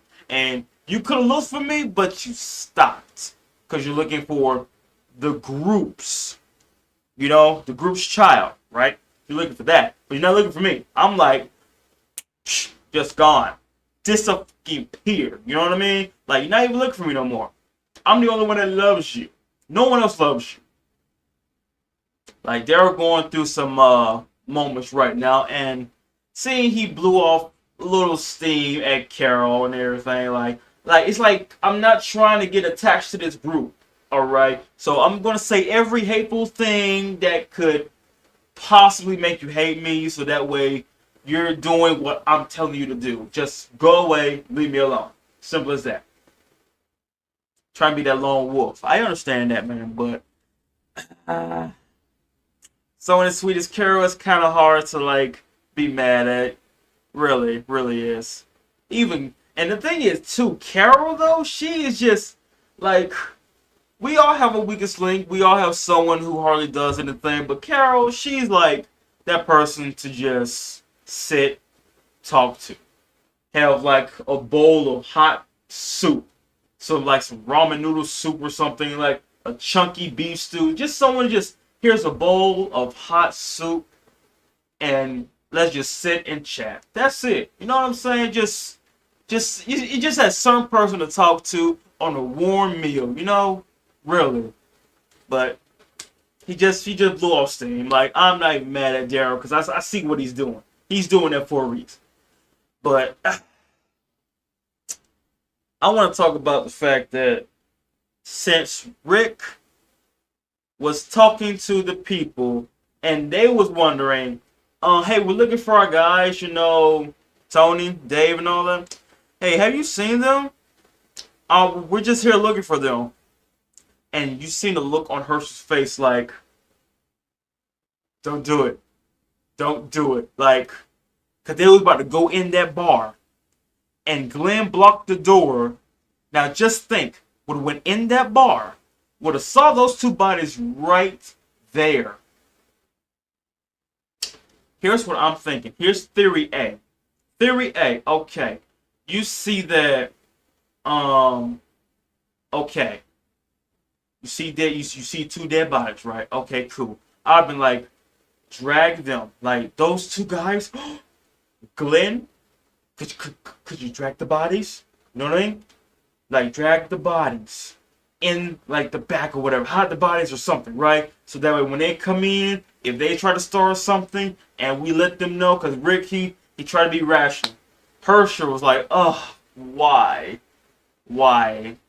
It's like Herschel, for some reason, Herschel was looking at Rick like, lie. Lie your ass off, because you're talking to people that's asking about the people that you shot by yourself. You shot them by yourself, and you're letting them know they drew on us. Rick, you really think people that's in a group are going to be rational about people that you shot from their group? You think that, oh, you shot them? Oh, they drew on you? Oh, it's perfectly understandable. We didn't like them in a way. No, man. No. Now I can understand if they would. If now theory is theory B. If they was not looking for those two, if they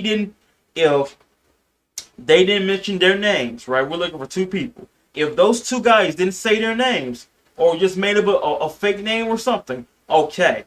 But nah, I believe that it would have been a lot worse. Could have let them in. Could have popped both of them in the back of the head. But one of them was a kid though.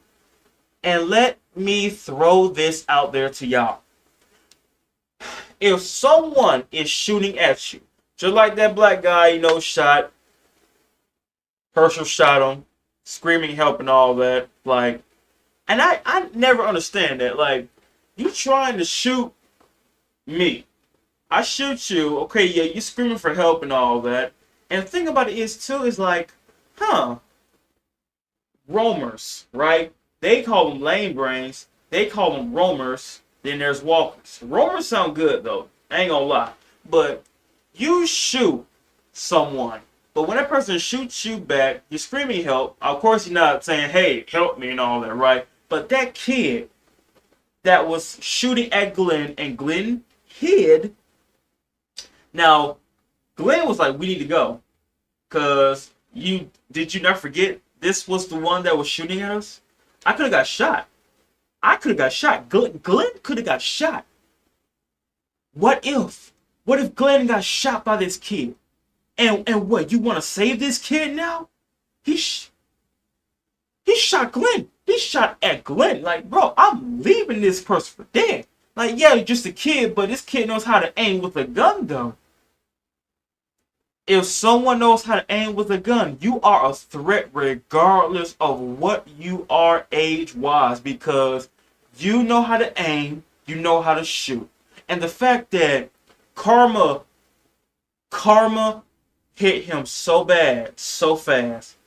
Your own teammate, I gotta go, I'm sorry. Your friend left you for dead. Literally.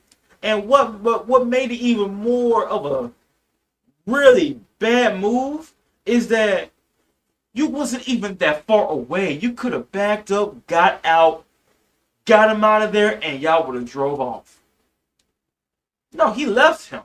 He left him because the roamers were making their way due to all of the gunshots. And what bugs me is that you would think, okay, I shot a gun.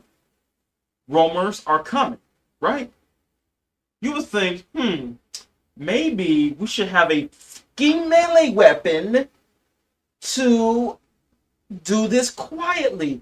Even at nighttime, even in broad daylight, I will still do it quietly. The only time I'm using a gun is when we see a horde coming towards us and we have a bunch of people there and we're just pop, pop, pop, pop, pop. No. could have did this. Like I said, could have did this a little bit better. But he left that kid for dead. Glenn was like, we need to go now. They're coming. Herschel kind of almost the same way, but Rick was like, no, he's just a kid. But I'm asking you this. If someone shot at you and you see who that person was, and you seen that that person is in a predicament, and saying how the kid, no, help me please get me out, but you shot at me. You could have shot me. You know that, right? You had a rifle. You could have shot me. I'm looking around looking at everything. I didn't even know you was on the fucking roof. You could have shot me right in the head. You could have. Really. You had an opportunity to shoot me. And you want me to save you now? Oh, because, oh, you got a boo-boo? You crying for help? Your teammate left you for dead? And now you crying to be saved? That doesn't make any sense. I mean, really? I don't. I don't. Now, I can understand if, like, maybe if the kid had a blunt weapon and trying to swing at me and all that, and you're not really good in the fight, and I end up beating you like a flawless victory. Okay, sure. But other than that, a gun, that's a different story. Imagine someone shoots you, and then you shoot that person back, and you about to kill that person, but like, wait, please don't do it. You shot. You were shooting at me. But that was one of the funniest lines was that Carl said, "You having a baby?" Like, it just bothered me that why was that so damn funny to where you had a baby out of nowhere? Like, you told no one from your family circle. You didn't tell Rick. You didn't tell Carl. You didn't tell Shane. Glenn was the only one that found out because you sent him out on, missions and everything. Then Dale found out. Then that's when everyone found out. Then I didn't know. Rick found out next. Then Shane found out. Then it doesn't matter. Everyone found out. Except Carl was the last one to know. But, okay. Here's the one thing that pissed me off. Shane went out to look for Lori, right? Because everyone's like, hey, dinner's ready. Hey, Lori, dinner's ready. Hey, where's Lori at? Carl, when's the last time you saw your mother? Oh, this afternoon. She been out there for hours. She could have got eaten up, okay? Crashed in the middle of literally nowhere, and there was walkers there. She could have got eaten up. Just think. That car crash could have got even worse to where she could have got eaten up. Shane would have gotten there, and he would have saw Lori being eaten up. Man. And the fact that this man here sees Lori as a actual love interest. He sees as a real relationship. Like, this man is getting spit on every time by Lori. Like, damn. Like, I get it. It's a bad guy. He's doing some evil shit and everything, but you gotta feel bad for this man. You really you gotta feel bad for this man. Like, in Shane's part right now, this man wanted to leave, right? Laura said no. In all the seasons, I could be looking at Walking Dead right now. That part will still get me. Your husband is back alive. You're mad at Shane because, oh, you told me, oh, Rick's back home. Oh, he died in the hospital. The city was getting napalmed. The city was getting bombed. You assume in your mind that that person gone. Let alone that there was walkers in the building, on the floor, being overrun by walkers in a hospital. Seeing a city get nuked. Now, okay, I'm not sure. I'm not sure if that was the same city that Rick was in. If it was not, okay. But if it was, that is throwing so much overkill on that. Imagine Rick getting eaten alive and then they nuke the place. Like, damn.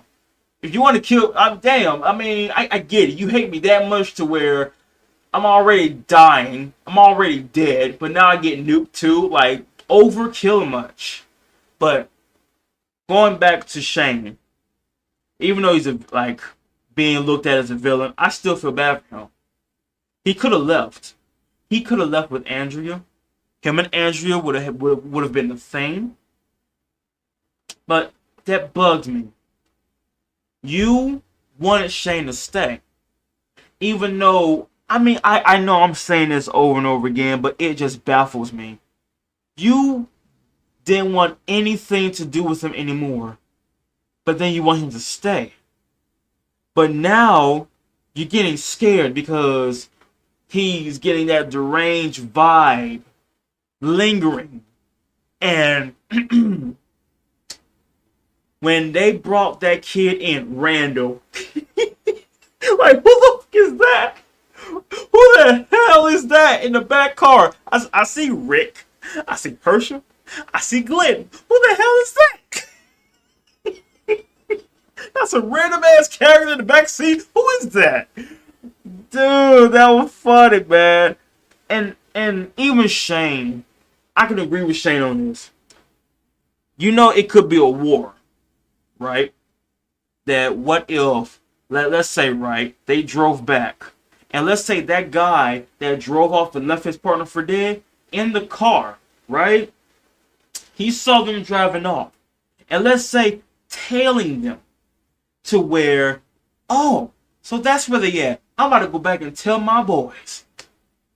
About to be a war because you kidnapped their teammate that, well, I left him for dead because, you know, Romers was all around us. I did what I had to do. Otherwise, you would have never known this. But still, though, nah. I mean, I get it, Rick. I get it. He's a kid. But still, though, man, he tried to shoot Glenn. All right? He almost shot Glenn. If it was someone I did not care about, okay, yeah, we can save him because I don't really care that this person almost got shot or got shot. But this is Glenn we talking about. This is the main man, the main teammate I would depend on. Okay? I would depend on that. And Shane was going off on a fit, but Herschel had to shut his ass up. Like, you think I ain't forgot what you did at that barn? Nah, I wanted you gone. But Rick negotiated with me to keep you here. So just stay here and shut your goddamn mouth. Can you do that? I mean, like, I ain't gonna lie. I mean, Shane thinking about surviving and making sure Rick is not included. But going back to the part that pissed me off,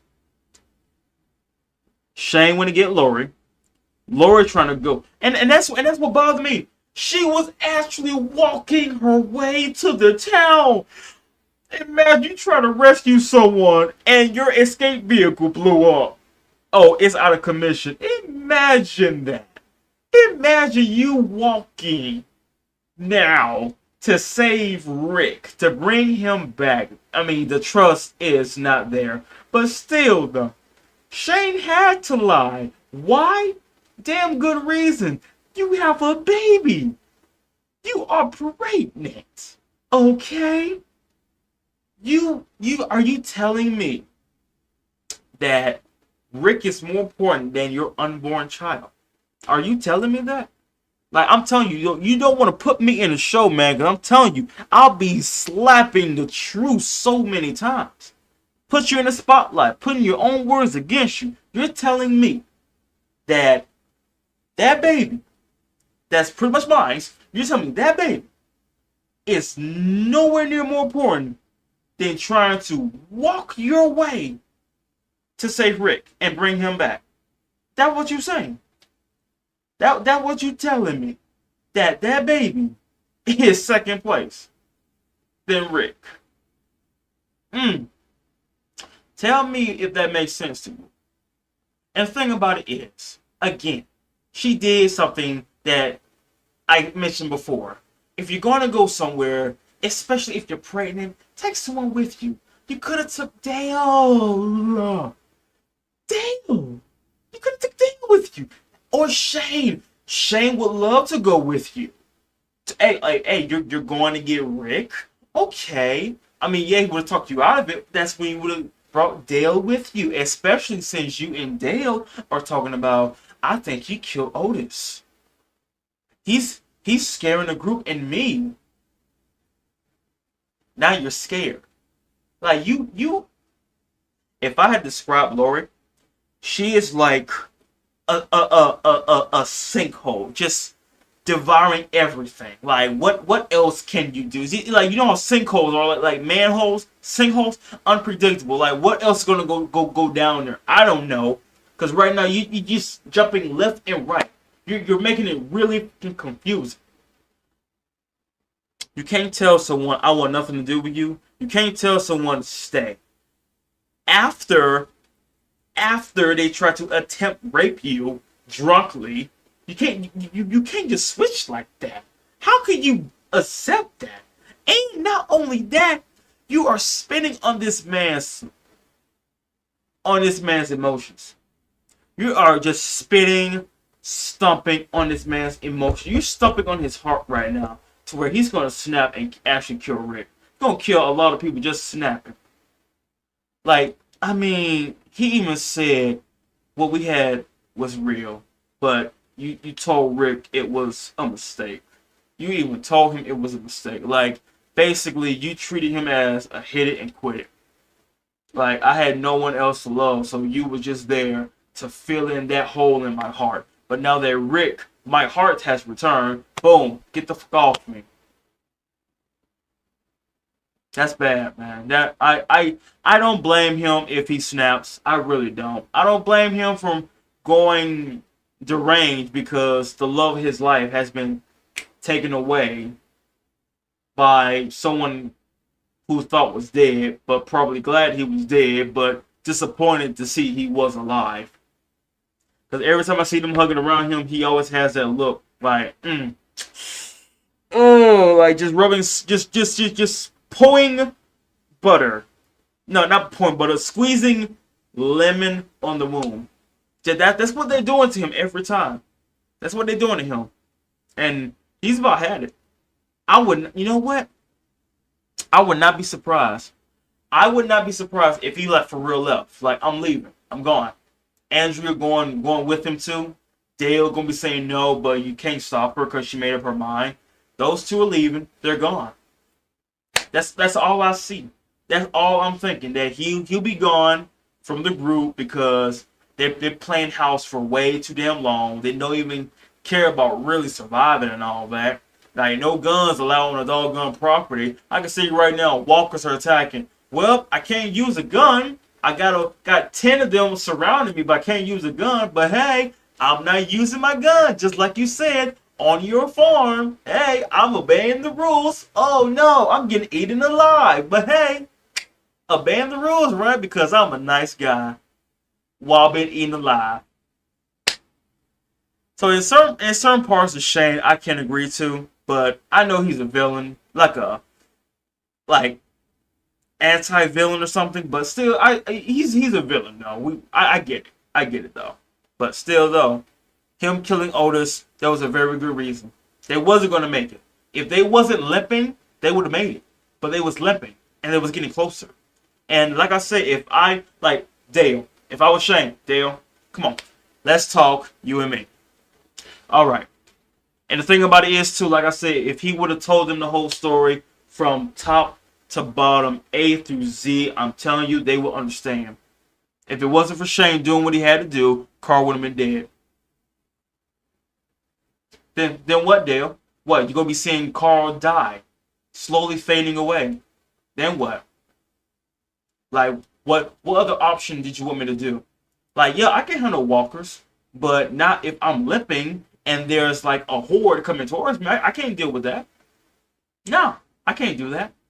So I'm just jumping in on a little support for Shane a little bit to where, hey, I mean, yeah, I lied because I know I probably would have got shot by Patricia or Herschel or Maggie. I can understand that. But if I'm truthful, if I'm telling you the truth from A to Z, and that's what really happened, and there's a perfectly good reason, I did this for Carl. That's what I did that for. I did that to save that kid. Okay? Ain't no other more reason than that. But that's all there is from this episode. The fact, oh man. I do feel bad for Shane, but still though, Shane is about to be a problem, a threat, and Rick is about to do something about it. I can't wait. I can't wait. Okay, so to talk about this episode, episode 10. Now, there is some stuff I do want to talk about, and most of it is lingering towards Andrea, Beth, Shane, Rick. Yeah, and that's pretty much it. So, to talk about Beth, okay. You lost your mother, you lost family. That's understandable. You lost family. And she wanted to opt out. And a good thing about Lori is that, okay, I know I had a fork and I know I had a knife. Where did the knife go? Oh my god! Like, sweetie, you might want to give me that real quick. I know you have it. Mm. And what crazy thing was that she told Maggie, "Come join me." Huh? Like, you're not gonna just drag me along with the fact that you want to go out and you want me to join you. When did I ever say I wanted to join? When did I even agree to this? You just threw it out there to where you, me, deathbed together tonight. Like, whoa. No, ain't happening at all. And that's the thing too. Like, Lori even tried. Lori, like, look, even Lori, we all have a weakest link, right? But we know now the weakest link, it really is between Lori and Andrea, okay? But Lori did try to help. Like, look, I lost people too. All right, I lost people, and you just gotta pull through. I mean, yeah, pregnant and everything, about to have another child, bring another child to this world. So yeah, I know what it's like to lose people. But this episode, they did a whole difference between the weakest link and annoying link. For real, Andrew, what the were you thinking? And you say that I'm helping this group. How was that helping? Someone tries to commit suicide, and you're giving that person a choice. Helping is talking that person out of that. Like, if Rick was there, like, you don't need to do this. If Herschel was there, don't do this, baby. Maggie was there, don't do this, sweetie. Lori, she tried to talk her out of it. She tried to. Like, give her a little pep of positivity. But no, Andrew, want to do it? It's your choice.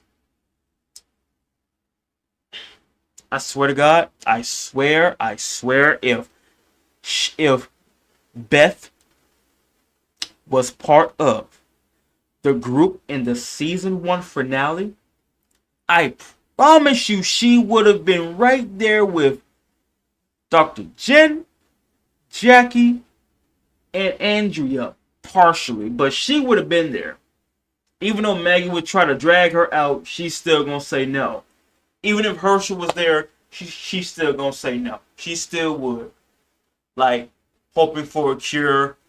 Knew there wasn't no cure. That truth bomb did some miles of damage. Like, even Beth even realized that even I knew, why is he still standing? 3 times in the chest, why are you still standing? 2 times, heart and lungs, why are you still standing, huh?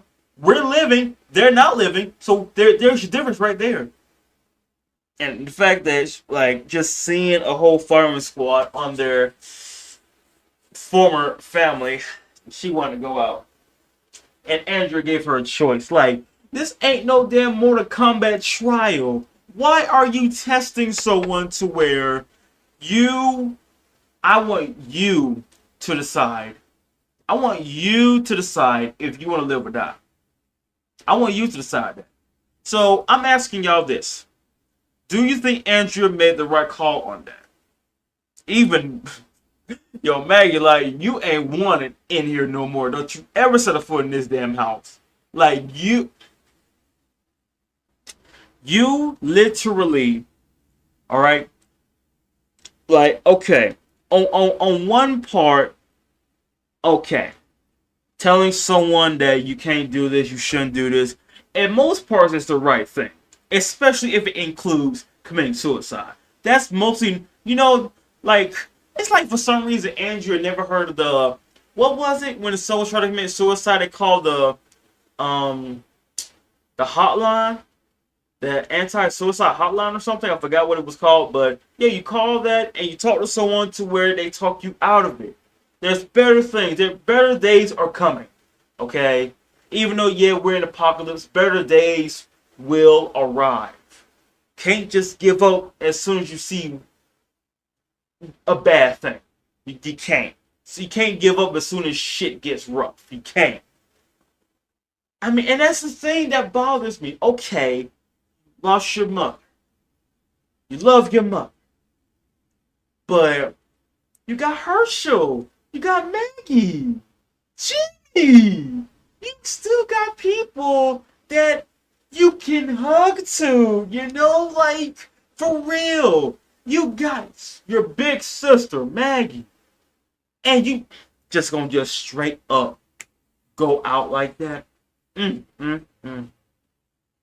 Andrea, like, oh man, like I'm just really, if I had to be honest though, if I had to be dead honest though, I would have been like this. I would have gave you a choice, but instead of leaving you by your damn self, I would have stayed there and watched, or at least talk about it. Like, just, I mean, she said I heard some glass, like, oh man. I mean, she only cut herself a little bit, but now she realized, okay, yeah, this shit hurt. I'm not doing this no more. But you gonna leave the house and then gonna be like, oh my god, is she okay? How bad was it? Like, now you care. Now you, and she says she's helping out. How does that make sense? How does that make sense? You tell me. Oh, I am helping. I am, like, helping this group out. How are you helping this group? Please let me know. I really want to know. Cause I can go back to the part where they said don't shoot. We got this. But yet you shot a survivor named Daryl. Can you imagine she killed Daryl off? Can you imagine that? Oh man. The death threats messages are bombing the inbox right now. And oh my god, imagine Beth really killed herself in the bathroom. Just, can you imagine that? Maggie would have killed Andrea. That is no fucking lie. She would have killed Andrea. Like, you said, I got this. I'm going to be watching her and everything, right? You said that. You were the last person in there to look after someone who wanted to off themselves.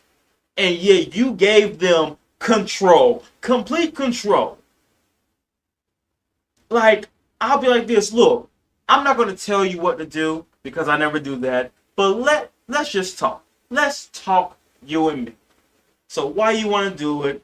Because it's painful, right? You don't want to be gutted alive and all that, right? Okay. How about this? There are ways to overcome that, or ways to prevent that from happening. Like, let's say, to be creative. If I'm going out to get something, I would make some armor out of wood. Like a wooden armor, right? I would do that. I'll be creative to where get some wooden armor here, there, right here, the back. Make a wooden helmet. So that way, I'm like a wooden knight. That way, I mean, I'm not even trying to be funny. I'm dead ass serious. Like, I would make some armor to protect myself if I'm going outside my house. Like I'm going like on out on a mission to get some stuff. I got my armor gear, putting it on. I'm strapped, ready to go.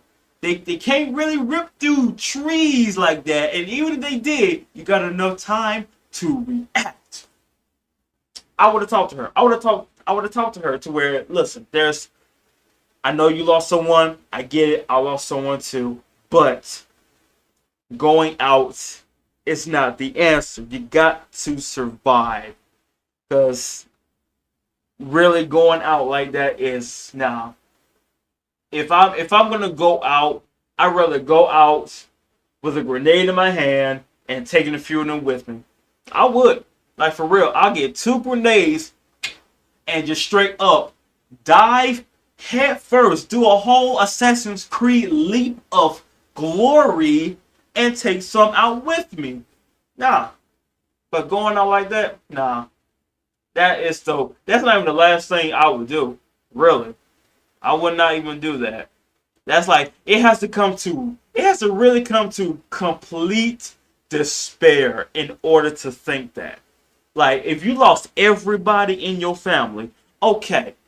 It makes sense to do that because I've had enough. I'm done. I'm tired. But you got Herschel, Patricia, Maggie, Jimmy. You got 4 people that is still in your family circle. I know you don't want to see anything bad happen to them, but come on now. Come on. The fact that Andrea, like, gonna run back in the house and say, hey, I heard what happened. Is she okay? Like, and you say you helping. Girl, I'd have slugged you so hard right now. Can you imagine Maggie just it could have got worse. She could have been bleeding out. Like worse. Like I'm talking about bad. Like yeah, she's bleeding, but I'm talking about bleeding out to where the blood is not stopping. Imagine seeing her little sister, boom, dead right there. And all because of Andrea just letting it happen. You let that shit happen. You let it happen. You could have just talked to her. You could have did that, but no. Since that's the thing too. Someone that wanted to commit suicide talking to another person that was trying to commit suicide, that was not going to end well at all. That wasn't. It was not going to end well. Not one peep out of that. Even though Laura said, like, has a choice, but still, though, there are certain choices that you can make, and there's some choices that you should not make at all. Anything other than committing suicide, okay, sure, I can. Yeah, sure, that's your choice to do. But suicide, no. That's when someone with a rational brain jumps in and talks you out of it. I'm not forcing you, I'm talking you out of it. But nah, man. She helped. That little woman scramble in the kitchen and everything. Oh, I'm helpful. I'm a helpful team member. What? I was like, really? Cause someone remind me, what has Andrea done that was helpful part of the team? I want to know, like, what part? Like, I'm trying to think. I'm really, really trying to think. Like, any moments of Andrea, like, what did you do? Like, what? What did you do? I want to know. What did you do that was helpful? Because that was probably the most opposite way of helping someone. You gave them a choice. Okay. All right. Like now you see now you're being treated as an outcast now, especially towards Maggie. You literally gave Beth a knife. Do what you gotta do. Make your choice. It's on you. I can't stop you. It's on you. Okay. But jumping into Rick and Shane though, I love how Rick gave Shane a talk to where I could break your jaw right now. Alright? Make you choke on your shattered teeth right now. I could. But I'm a better man. I really am. I'm a better person than that. I said this, but it takes a lot to really not slug someone for banging your wife, bonding with your son and everything too, and trying to be possessive to where she's mine, even though I'm back and everything too. It takes a lot. Like, I mean, you be wondering what's stopping me from breaking every single teeth out of your mouth. Well, what's stopping me right now? Tell me, what's really stopping me? All right, it's the fact that like I'm giving you a chance and everything too, and we cool and all that too. I know there's some good in you and all that. Like really, what's stopping me from doing that right now? Really? Mm, mm, mm. He about to shoot that kid though. He was like the fact that he mentioned Maggie, same school, so it's like you know her but you don't know her. And Shane was like, he knows. He knows about the farm. I'm telling you, if we let him go, we're gonna see about 30 of his goons at the entrance, ready to like rob us and kill us. I'm telling you. So I'm asking you this: do you think Shane should have killed that kid? I mean, yeah, it's a kid, but still though, a kid can still be a problem with a gun or a weapon. See what he did to that walker, stabbed like 5 times in the head. So clearly, clearly you got some aggression that you need to fix right now. Oh God. This was really all about Rick, Shane, Beth, and Andrea. This was just about these 4 individuals. So now that Shane has got the memo that that's my wife, my child, and my baby. Okay. Even though yeah, it could be yours and all that, but no, it's mine. Okay. That's just we making this clear. Like, you know, if I had to say the second time, I want to make sure you understand every single word I'm telling you. But here's the thing. He could leave. You know that, right? Like, for real. Like, after that talk, like, here's how this plays out. Here's the alternate way right now. Okay, let's say episode 11, right? I know we're going to be jumping in and everything, talking about episode 11, but let's say episode 11. After Maggie has been treated as an outcast. After Shane has been lectured, scolded, and a little punching here and there to make him realize that she's mine, and my son, and my child. Understand that. That would be the point right there to where those two would leave together. They'd be gone. Straight up. I would not, like I said, I would not be surprised if those two left. To where you and me, we're pretty much the same. They treat us as outcasts. They treat us as, you know, we're inferior. We can't do right from wrong and all that. I would not be surprised if those two left together. Just straight up took a car, drove the f off. I would not be. I really wouldn't. If it happens, hey, not surprised. If it doesn't, I would be kind of surprised. Kind of. I would be. Oh my god. Oh my god. Alright. You know the drill. This is episode 11. Alright. I gotta keep track of this. I gotta be saying, you know, episodes so you know which one I'm at. But this is episode 11. Walking Dead. Season 2. So let me just. Alright. Alright. It's so much for this. This episode, it's all about Dale. Because Dale is trying to save Randy. And even though we know Randall's a kid, okay, sure. But this kid could be raised or trained or picked up to where, okay, got picked up by a group. The group is hostile, really, because it showed clear as day. Those two that Rick shot, right? They're hostile. You see that kid, Randall, tried to shoot Glenn on the roof. And back then, when Randall got hurt, even Glenn said no.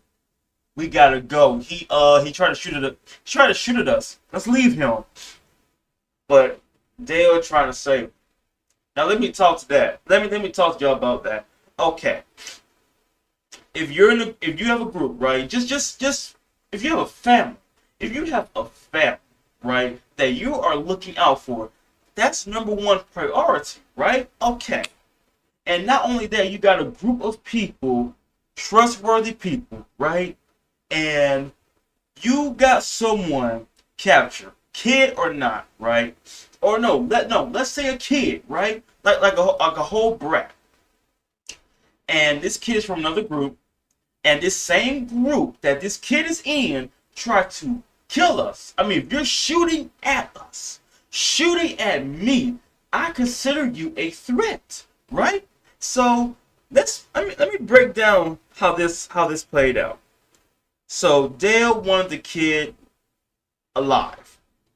Rick and nearly everyone else, including Glenn, wanted the kid gone because this kid could be a danger to the group.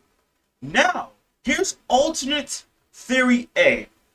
Okay, let's say back at the barn, right? No, not the barn, the bar, right? Okay, those two guys showed up. Like, hey, you're Rick. Hey, you're Herschel. Hey, you're Glenn. Hey, I'm Dave. This is Tony, right? Okay, hey, listen. We're just a group and everything. We're trying to like find a better place to live. Do y'all know any place like I don't know, neighborhoods, houses, or something like that, to where it's like safe and all that? You know what I mean? Like or in a way to where y'all want to trade? You know what I mean? Like like food for guns or meds or something. Do y'all need anything? Like, do y'all need some water? We got some water back there and everything. So hey, we're just trying to find another group to where we form an alliance, like a whole neighborhood, so that way we're a bigger group, we're more protected. You know what I'm saying? Like, it could have gone down that road to where those two guys could have been cool. Hey, let me introduce y'all to our group. They're all cool, and there you go. And let's say, okay, Randall's part. Okay, they saved Randall. Randall's like, cool kid because he's part of the cool group. Oh, hey, stay with us, or we can go out and help you find your group, and there you go. But no, this group is hostile. He is part of a group that is hostile. Last time I checked, he almost shot Glenn. He was shooting at Rick as well. So anyone that shoots at you is a threat, and you see he knows how to use a gun too. And plus at that moment too. At that moment, did you not see that Carl was curious? He was getting closer to him, and you see that Randall was doing that like he was trying. If he got loose, I'm telling you, he would have got Carl. He would have got Carl because why was he like trying to get close to him as possible? Like he tried to use him as a hostage.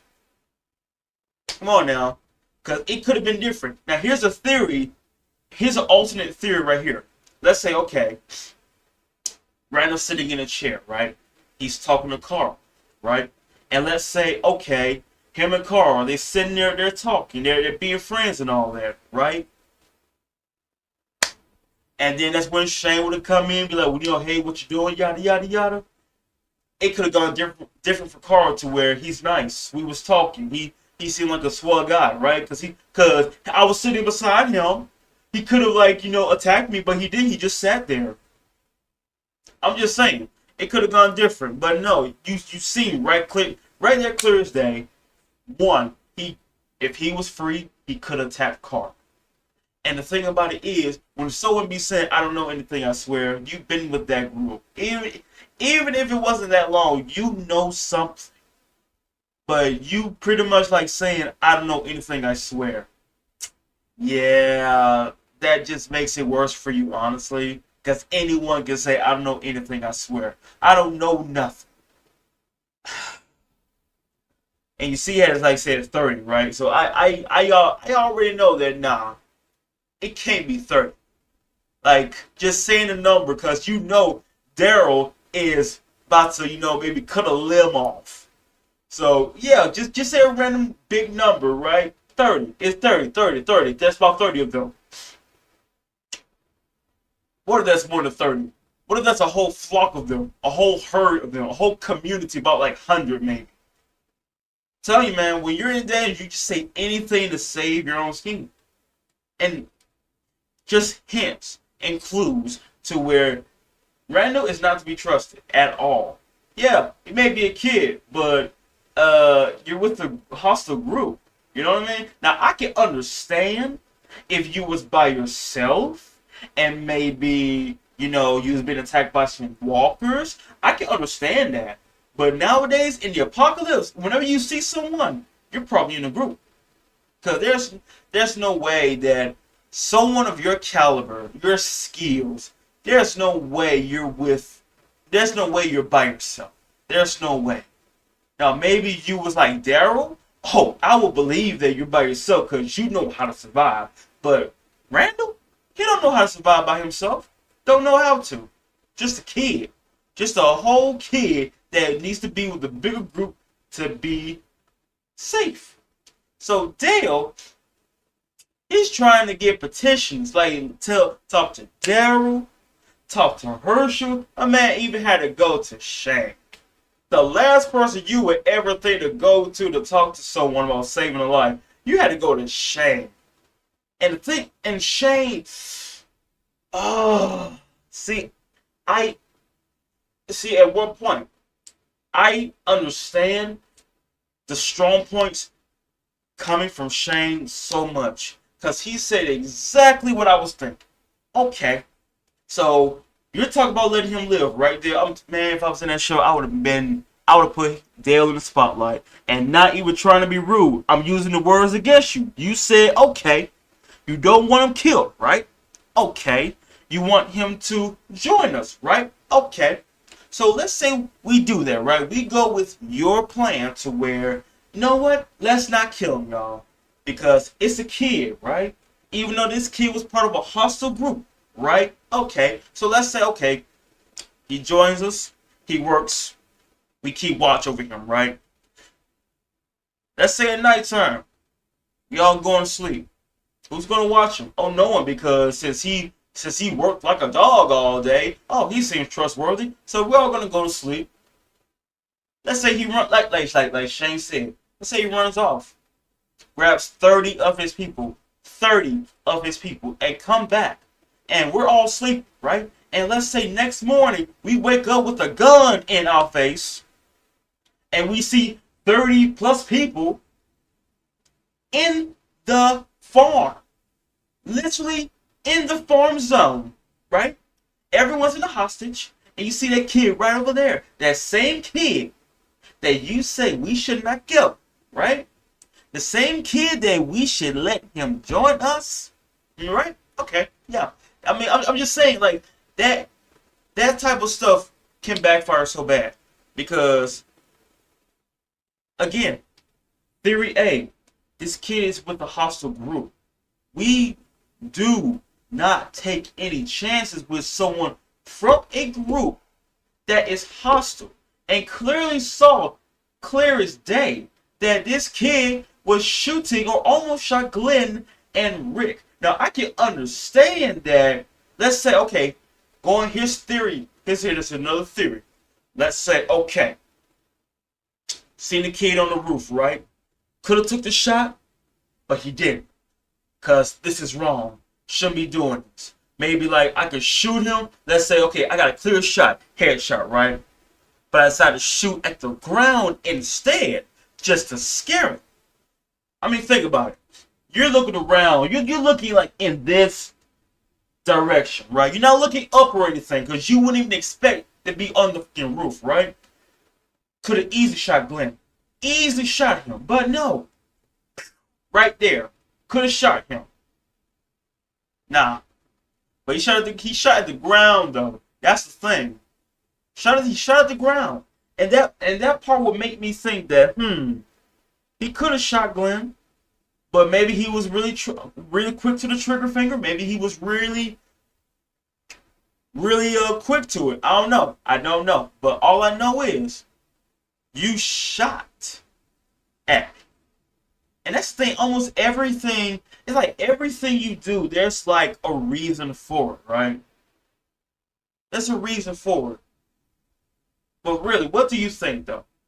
Would you side with Dale to let someone from a group that tries to kill you, would you let that person live?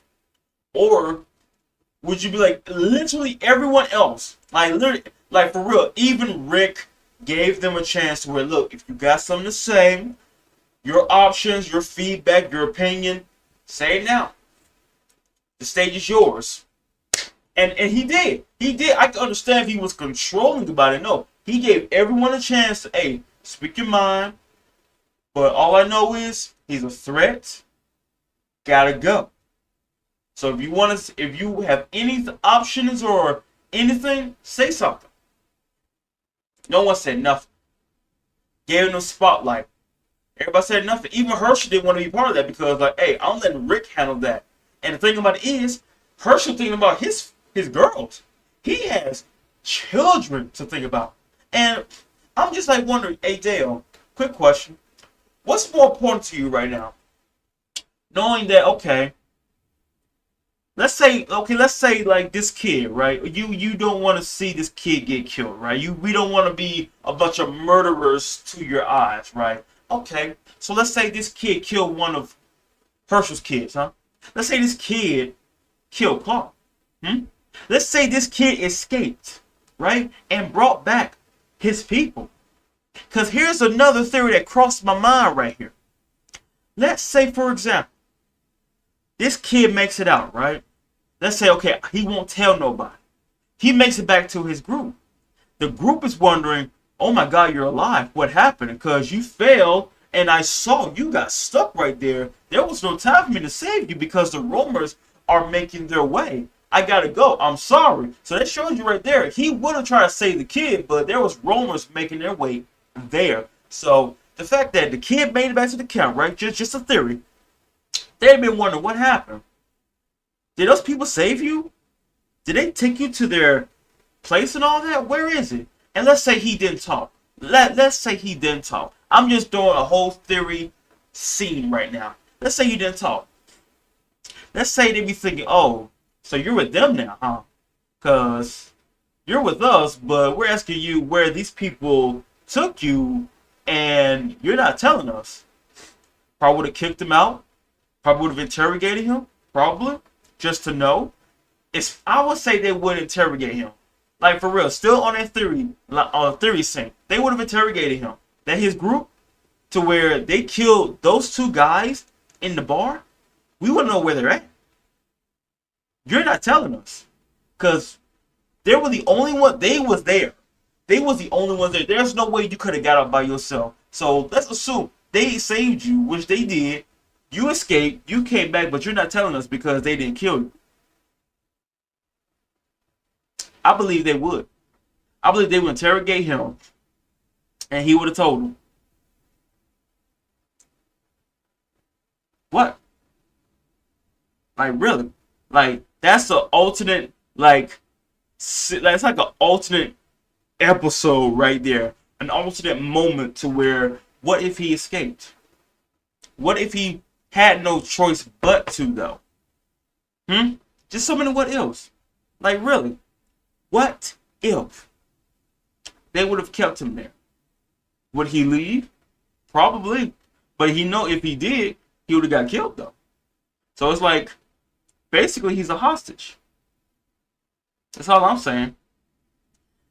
But still, though, there's certain parts I agree. That's like, mostly for Shane's part, I agree.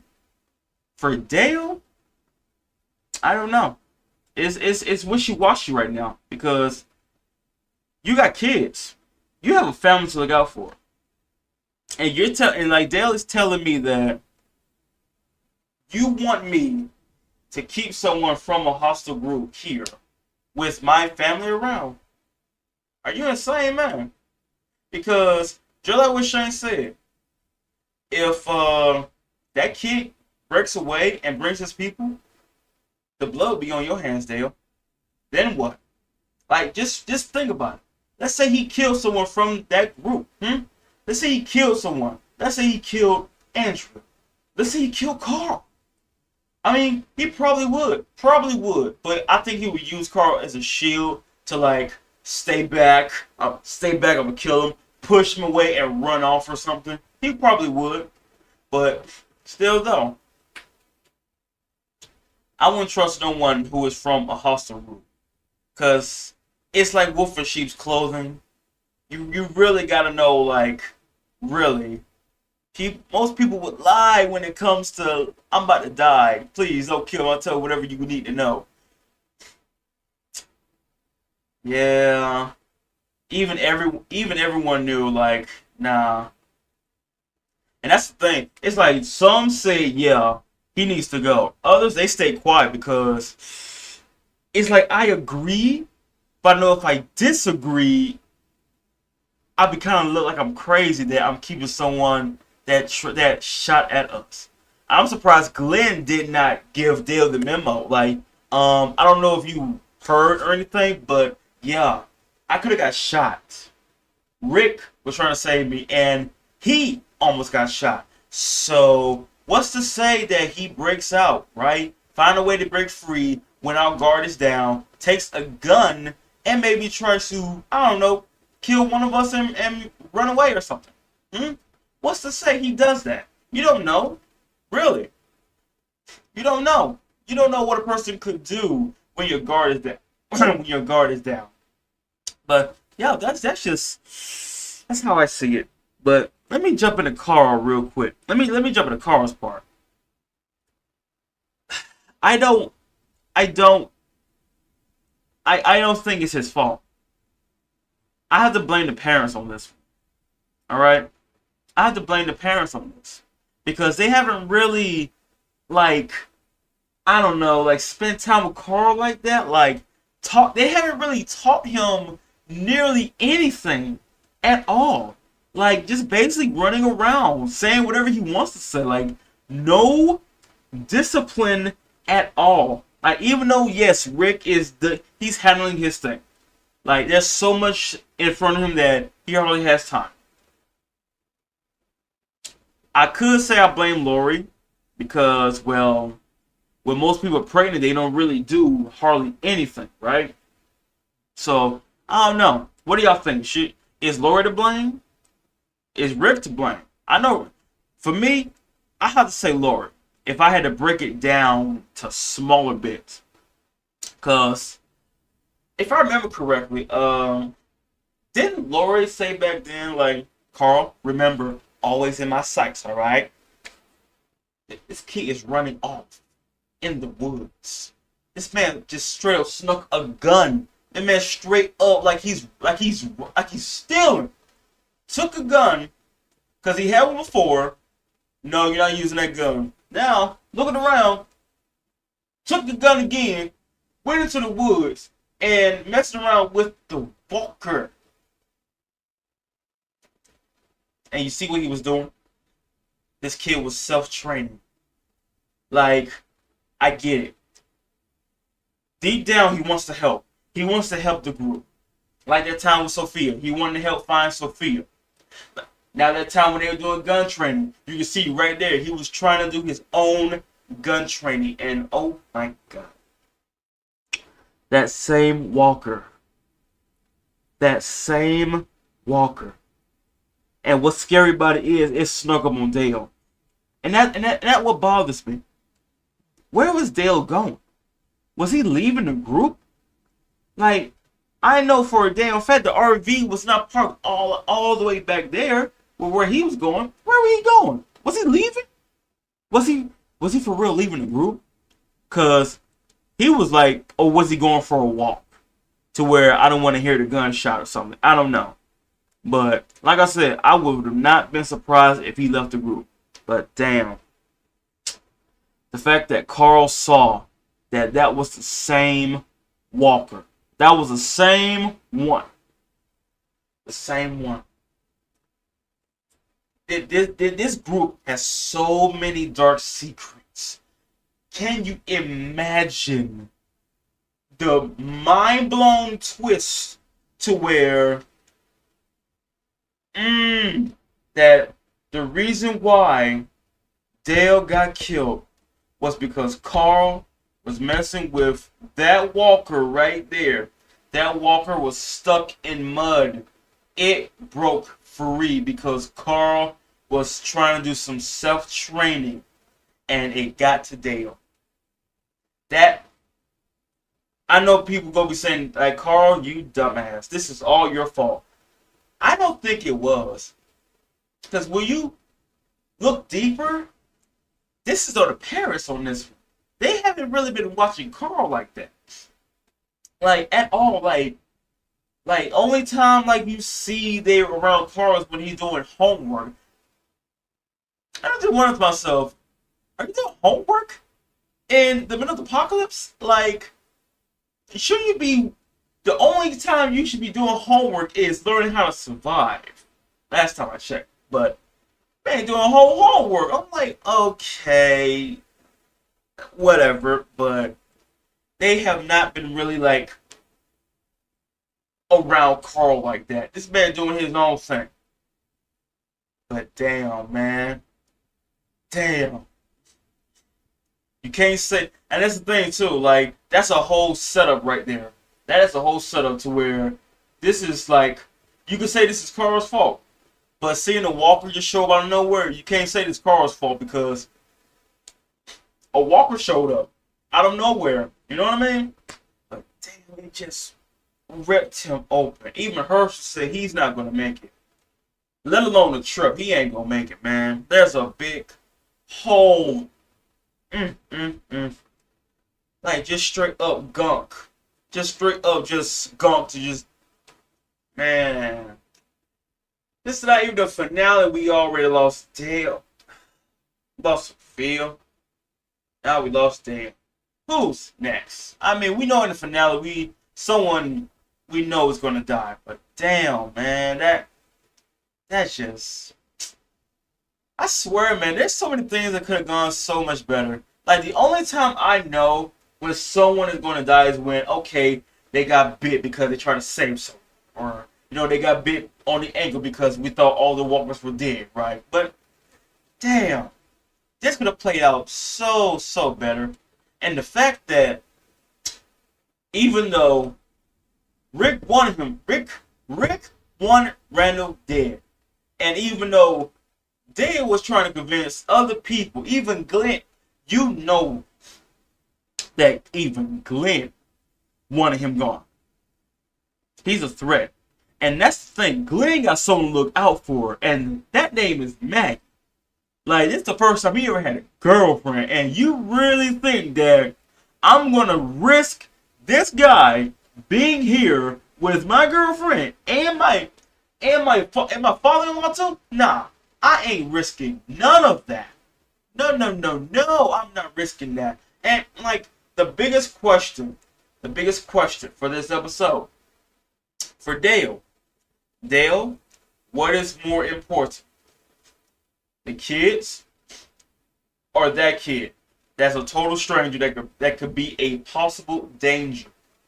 Because if this kid kills anyone in the group, that's on you. So what's more important? The group? The kids? Herschel's kids? What if he went after Herschel's kids? Huh? Explain that, Dale. What if you saw that this kid was attacking one of Herschel's kids? Huh? What if? What, you gonna tell him no? You gonna lock him up? Huh? What if he was attacking one of your family members? Huh? What, you gonna say no? Don't do that? Get out of here, square like it's some sort of wild animal? In the apocalypse, it's kill or be killed. Really. Especially ills. And Rick was right.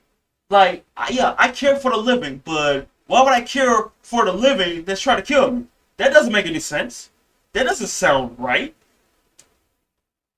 That's like you taking care of a Nazi. Really is.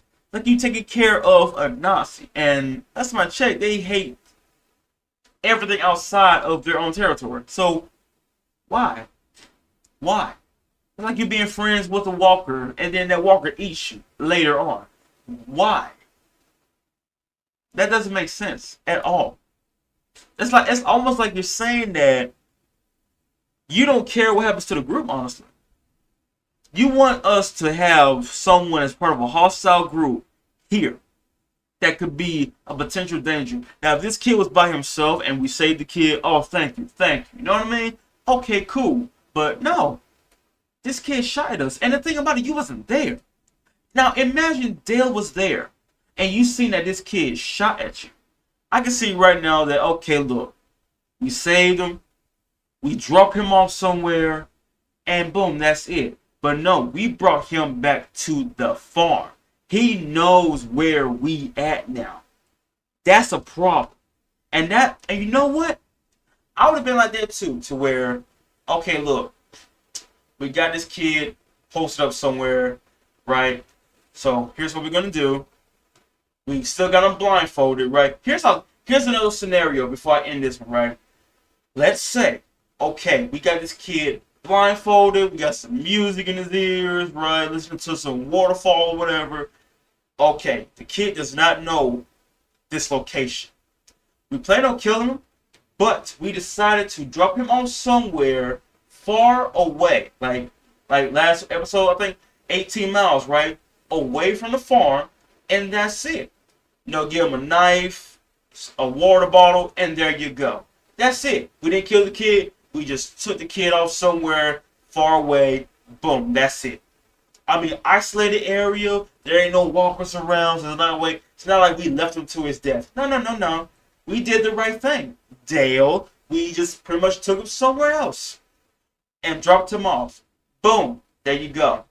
Right? I mean, I think he could have gone off that way, but yeah, damn. It just saddens me now that we lost Dale. But I can tell that I think he would have left the group though, because Daryl said this group was broken. All right, so I just want to I'm gonna say this. This is not gonna be a lot to say, but for this episode of season 2, episode 12, all I'm gonna say is Shane. He wanted to do it. He wanted to do it so bad. Like he has so much steam that he needs to blow off right now. And he did by killing that kid. Because Randall, he talks a lot. Right? When he's nervous, he talks a lot. But all you heard was, ah! And that's it. You heard nothing. And you seen Shane making a whole setup to where, oh, the kid got a drop on me, broke my nose and all that, right? But Rick was put, like, Shane, yeah, see, he had 50% of the story covered to where, hey, the kid got loose, he got the drop on me and everything, bust my nose, took the gun, right? But the thing is, how did he get out? It was locked from the entrance, right? Like, you think people gonna believe that bullshit story? And the thing about it is, you got Daryl. He is a tracker. See, that's the one thing you can't lie to, is a tracker. Because you say that, oh, escaped, and you say went that direction, but when I was tracking down, went in that direction. So, yeah, you're kind of lying right now. So he snapped his neck. You see his neck all wrinkly, man? He snapped his neck. He made it quick. But here's what got me, though. Here's what got me. The fact that this man made the whole setup. The fact that now here's my theory. So if Shane like studied the group to where like, okay, so Daryl is a tracker. So if he would have tracked him down, and let's say he found out that, well, he died from a broken neck. No bite marks, anything. And Shane was the last one with him, right? But he wanted to kill Rick. That was his main goal. He wanted to kill Rick and be with Lori and Carl so bad. And here's what got me, though. Okay, so, Lori, after all the shit you've been giving Shane, now you apologize. And even though, yes, it has been a dysfunctional relationship and all, like, you would think that, okay, you do realize Shane still wants to be with you, right? And even though you're trying to tell him, no, we're just friends. No, we shouldn't do this, right? you spit on his pride a couple of episodes ago, right? And now it's gotten to where, oh, I'm so sorry it got to this. I am so sorry. Okay, I truly am. Okay, I mean you've been there for me and Carl, and even though we had some, wrestling moves we did a couple of times before Rick showed up, yeah, like I'm guessing, like I said, it was the emotions that took over. All right, that's all it is. I mean, the zombie apocalypse, yeah, emotions really take control majority of the time. But just seeing the look on Shane's face, it's like it almost like he wanted to go in on Lori, like getting really emotional right now. But I'm surprised at Carl, honestly. The fact that he told Shane instead of Rick, that tells you right there that he trusts Shane more than Rick. Because he knows that if I told Rick, he'd kill me. Alright? He'd be upset with me. And that's kind of crazy. That even though Rick, he's handling a lot of things, it amazes me that Shane is the go-to guy for Carl. That is crazy. And the fact that Shane put him on the spot. Like, just letting him know that, remember what you told me, Rick? You said your wife, right? Your son, right? Your child, right? But you care more about a stranger than your own child. Especially when he talked to me first, not you, about the fact that it was his fault that Dale died. And he took Daryl's gun too. He talked to me about that, not you. So what does that tell you, Rick? That even though, yes, you are a leader and you're focusing on like other things besides Carl, you're kind of sinking a little bit on the father side right now.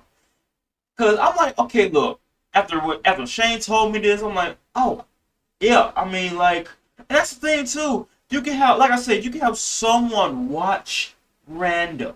All right, like, hey, do you can watch random for about good 20-30 minutes? I need to go talk with my son Carl real quick. Oh, yeah, sure, no problem. I'm right back. Carl, let's talk.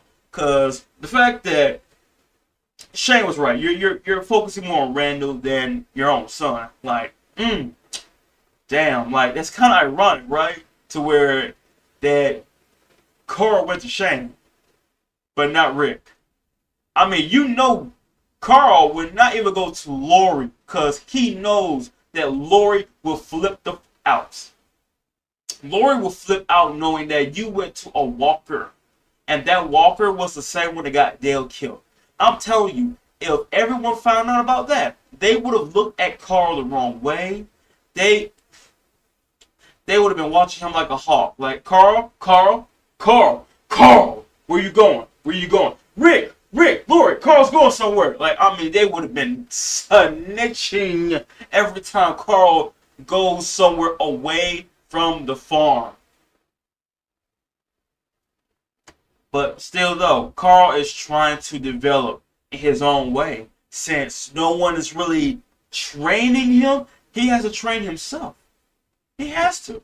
And really, he was learning how to, shoot and everything, pulling off a headshot. He was training himself.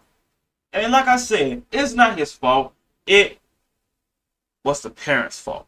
They haven't really took time to spend time with Carl because they got other things to deal with. But you would think that at least one of y'all, at least one, would at least,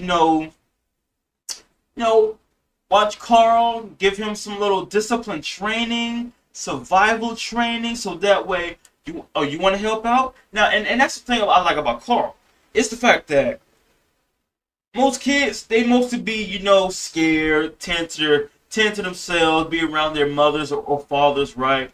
Like Sophia, for example. But Carl, he's seeing his dad, he's seeing Shane, another dad, doing some stuff that helping out. And Carl wants to help out. And that is understandable. He wants to help out. And even though he's a kid, hey, You never know. There could be MVP in this kid's blood cells to where, look what he did. I taught him how to use a gun. Take it serious. Don't think it's like a water gun or something. You see anything that looks like a walker, hey, right up there. Okay, that's it. That is it. I would train Carl. I would train him every day until to where you know how to handle yourself. All right, like long range, you shoot. Close range, like in The Walking Dead, like kick him in the ankle, make him fall, and pop right in the head like Clementine did. You know what I'm saying? But now we have a problem. Now Now that, like, for those of y'all that seen the finale, that's a problem. Now the walkers heard the gunshot. They didn't hear it the first time, they damn sure heard it the second time. So they got a horde coming their way. And now the finale is going to be a trip. That is the end of the season 2. So let me give you my full review on this season. All the goods, the bads, and the what else. So the good thing about this season 2 is that, one, Carl. My boy Carl is trying to help the group so bad to where I'm learning how to shoot. But on the bad part about that, you got Dale killed. That's the bad part right there. And just imagine, let's say Dale was still alive.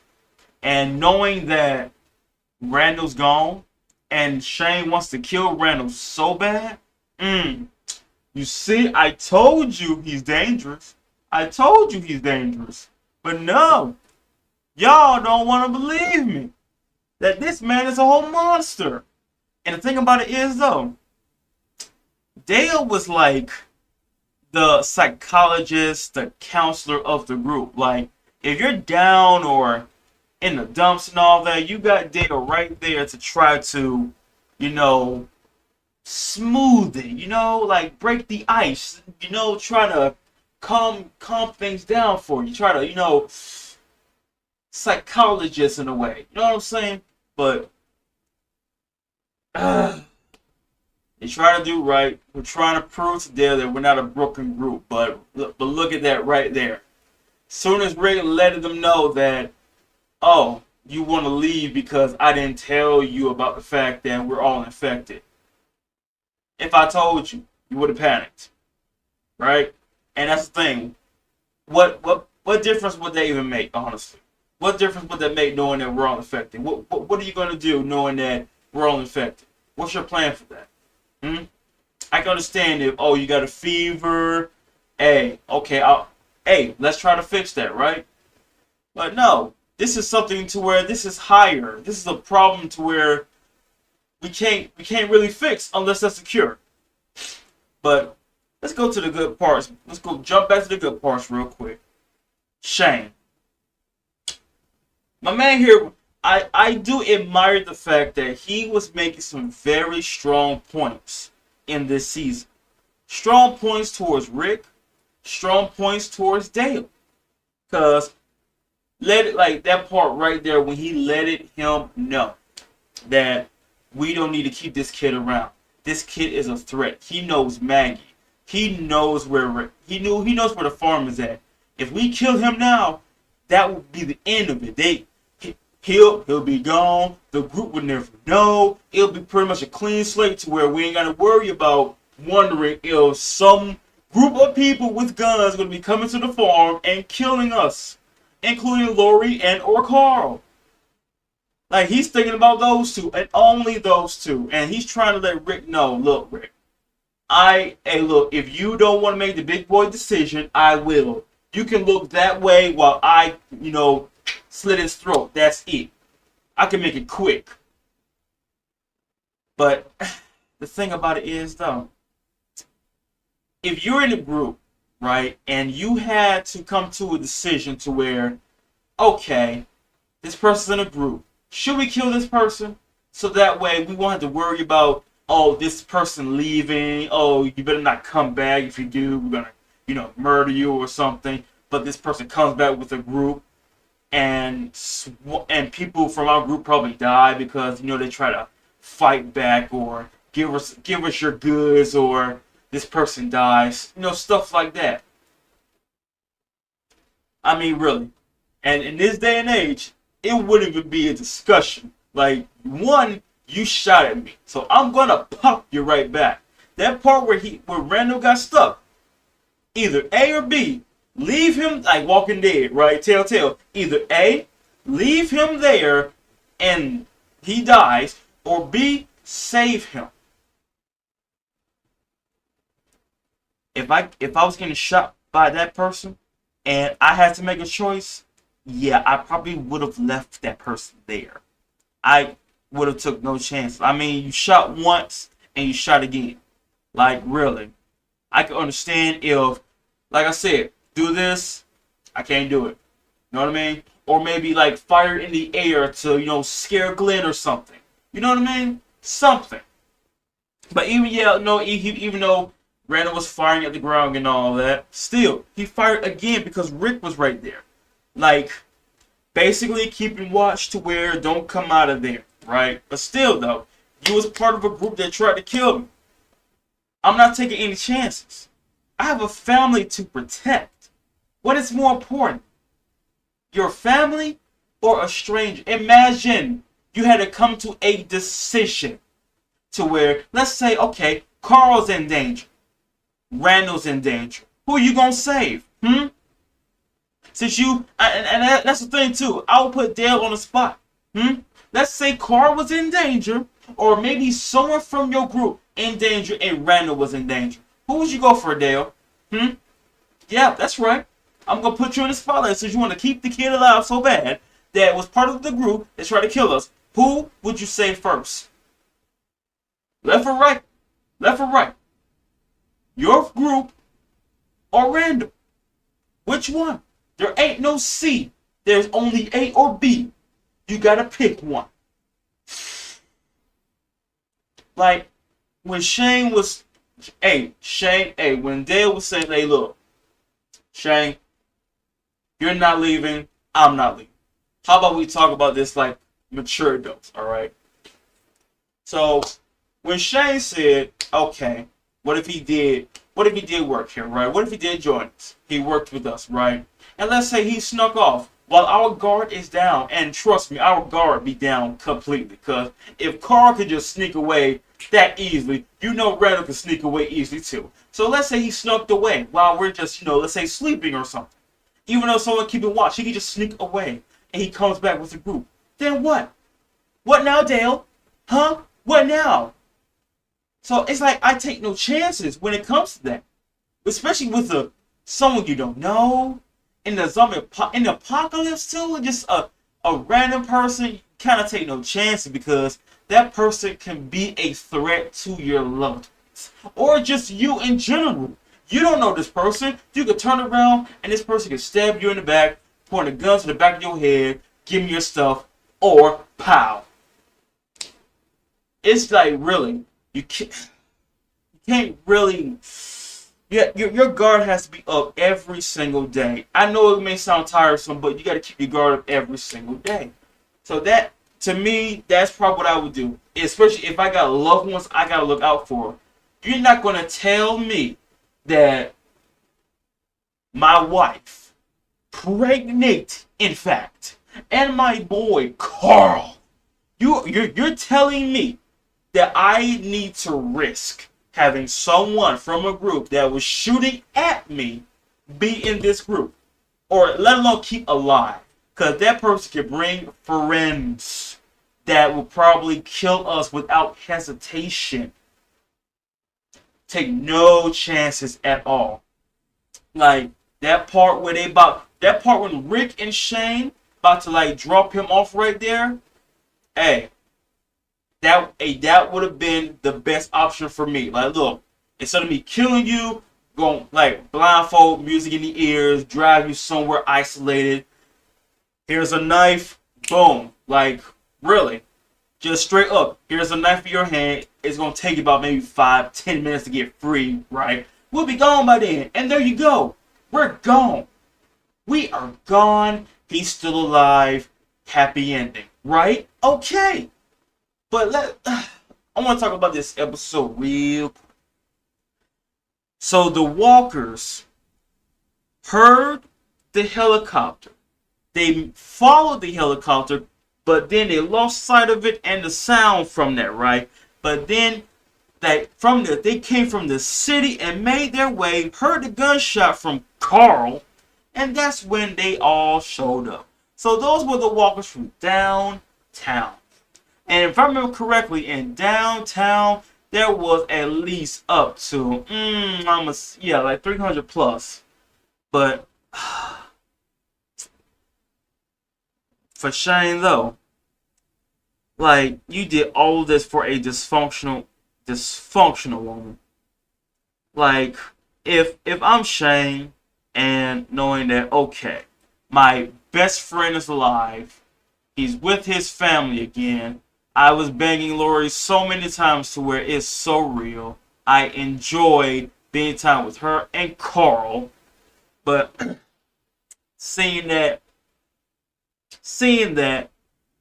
Rick was back, he's pissed off and disappointed. And what bugged me is that Andrea was so turned on knowing that you taught her how to shoot. She was so in the mood that not only I know I pulled a headshot, but you taught me that, and that just turned her on. Just so excited. And I'm just wondering to myself, here's a theory of how this could have played out for Shane. Well, Rick, I want to tell you something real quick, man. So, since now that you know that, me screwing around with Lori and everything, hey, look, I'm just telling you this. That's in the past now. Now, I'm with Andrea, because me and her got boogie-oogie a little bit, so I'm with her now. So, you don't have to worry about me, like, getting all emotionally attached to Lori. I mean, now for Carl, I'll still help Carl, because Carl kind of, is a little bonded to me, so think of me as an uncle, or maybe a stepbrother or something. Think of it like that. Like, I mean, I'm gonna protect Carl. Don't even worry about that. I'll protect Lori and all the other groups and all that if they're in danger. But other than that, hey, if Carl comes to me, want to talk and all that, would that be a problem to you? I mean, you sure can't stop Carl for doing that. For God's sake, the boy sneaks out. Who is watching this kid? That's my question. Who's watching him? Because he just runs off. For God's sake, all by himself. All right, he ran off at least 2 or 3 times. Like, I want to help. And he was not playing when he said he wanted to help.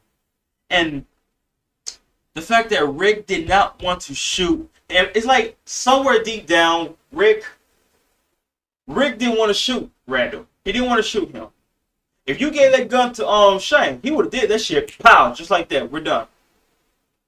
But Rick didn't want to, cause like I already shot too many kids already. All right, like shooting an adult is no problem, but we gotta shoot a kid. That's a different story, cause that haunts you. It affects you in a way. It takes time, a long time to recover. It really does. Unless you're pretty much those type of people to where I don't like kids. Pop, boom, goes the dynamite, right?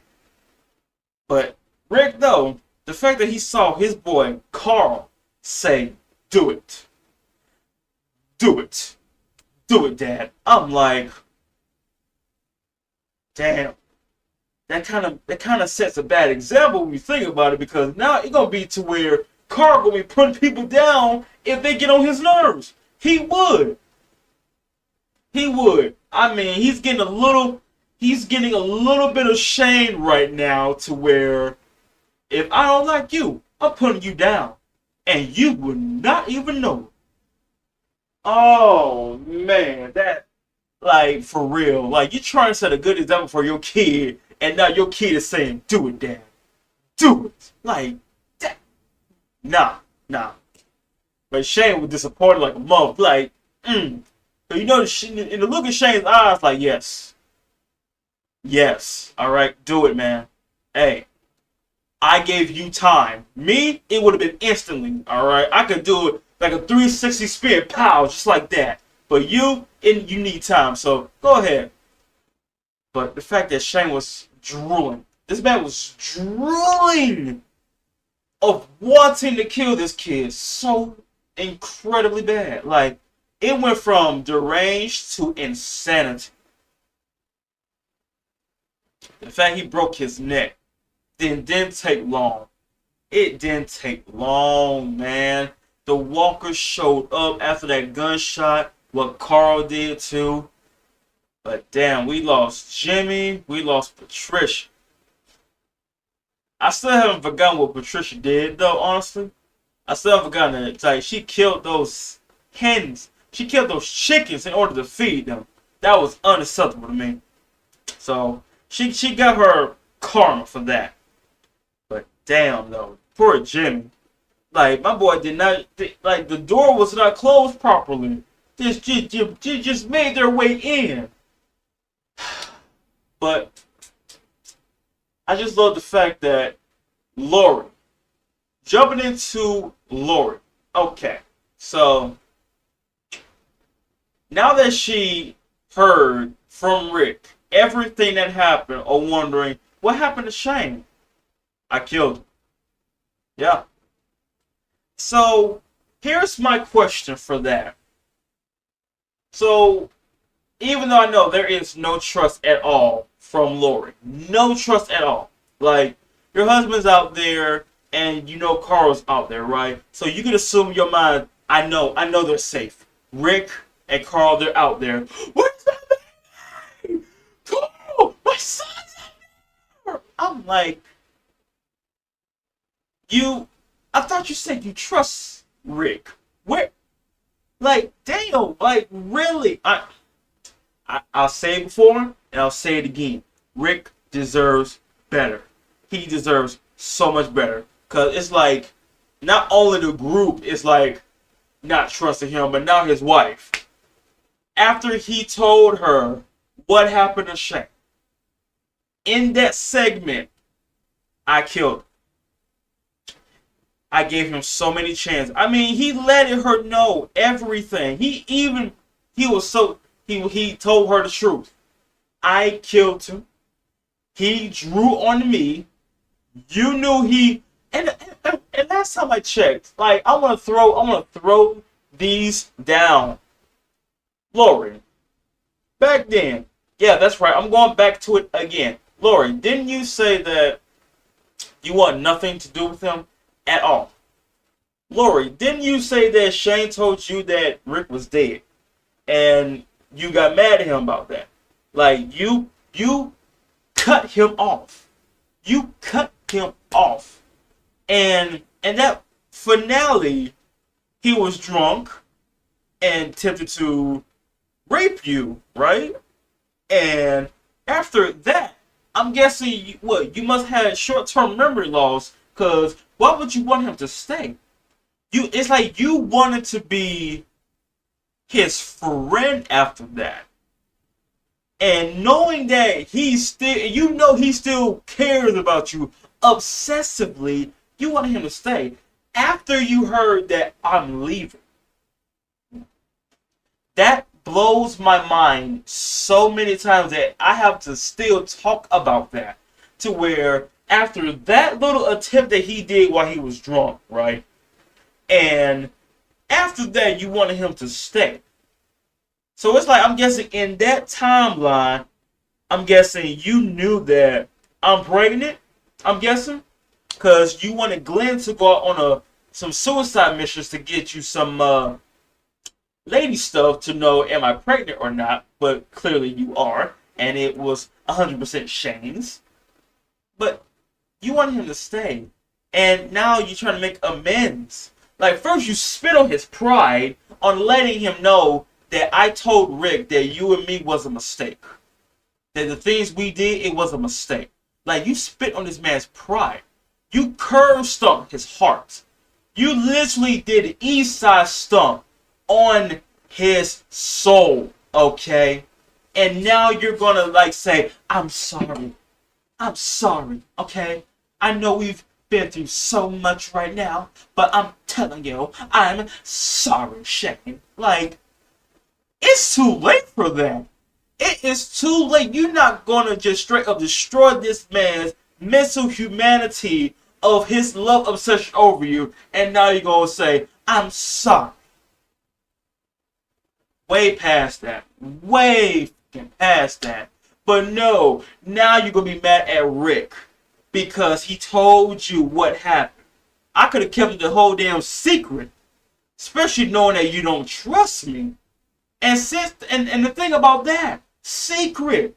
Oh, you mad that, oh, I didn't tell you this. Oh, you mad that you shouldn't keep secrets from me. But no, the fact that you pregnant, oh, it's different now. Now you're sobbing. Now you're emotionally upset that, oh, now that you're keeping a secret from me. Oh, and you think it's all fine and dandy. She's mad at him that I killed Shane. He drew a gun on me. You told me that he was scaring you. Where is the common sense in you? Where is it? I'm asking. Where is the common sense to where you cut him off, he tried to rape you, you wanted him to stay, you curved stuff on his heart. Like you literally stuff on his heart like so many times. Then after all of that mental mistreatment towards him, you're gonna apologize. And then you're gonna get upset at Rick because you killed him. After I told you he drew a gun on me. After you told me he's scaring us. After you told me he thinks I'm his. I'll be like, Lord, how do you want me to handle him, huh? How do you want me to handle him? Because talking to him seems to not work. Talking to him about that seems to not work. It really doesn't. That just pissed me off to where, like, you want me to handle it, I handle it. He tried to kill me, but I killed him first. But you're mad at me because I killed him. And the fact that Carl put him down too. Because last time I checked, okay, he died, right? Because he, tried to kill me and all that. Then he got back up. Carl put him down because he got back up as a walker. He could have bit me. He could have bit me. Would not even know, right? He could have bit me. But no, you're mad at me. Emotional tantrum. Just really. Not even olive oil is not even that emotional. That's why I'm sticking to calling her French fry. I'm sticking to that. Olive oil, no, that's a good character. This one, Lori, no, not a good character at all. At all. I mean, like, we have a certain character in the group that we can't stand, and Lori is up there. She's up there. Andrea, she's right there. I'll say second place. Like, let's say Lori's right here. Here's Andrea. They're right there. They are right there. Like, it's like almost a competition a little bit. It was a little bit in this season though what Andrea did that time, but Lori's up there. She won. She won this one. That's all I'm gonna say. She won this one. Cause that pissed me off. I don't blame Rick. Like, it's like almost nearly the majority of the group is still biting his hand, and he's doing his best to keep them alive. And what? So I didn't tell you this big secret, and now that, oh, you're thinking about leaving. After what we said, that we trying to prove Dale wrong to where we're trying to be better, this, really? Okay. I get it. You know what? I get it. You're hungry. You're tired. You're cold. We just had a whole epic survival mode of a whole herd. I get it. You're exhausted. You need a good warm bed, a good hot meal, and after that, little meditation, and look at that, clear conscience. But right now, I can understand. Yeah, staying out here at nighttime. I get it. I get it. But still, though, you're throwing this on someone who's trying to keep you alive. Like, really, it's like, really. I'll be like Rick, like, yes, please, go on out there. I mean, the door's right there. I'm not stopping you. If you think you can survive by yourself, by all means, go. Go. I mean, like, really, like, Rick, I didn't ask for this. There was no vote to where I should be leading. I just know how to survive. That's it. And you're just following me. But no, if you think you can do better by yourself, go on ahead. Go on. Because I could go my merry way. I could go my merry way. Really, I can. Since my wife over there is emotionally upset because I killed someone that was a threat to y'all and was a threat to Lori as well, since he wants to say, oh, she's mine and all that. I handle it and you're still disappointed. What a real piece of work you are. Really. But yeah, sorry for ranting, but I just had to get that out off my system, man. Cause that shit pissed me off. Like, I'm trying to do good, and you still spit in my fucking face. But yet, when your ass in danger, you start screaming my name for help. What kind of shit is that? Really? Like, it's like some people like that, you don't deserve to be saved. You don't deserve to live.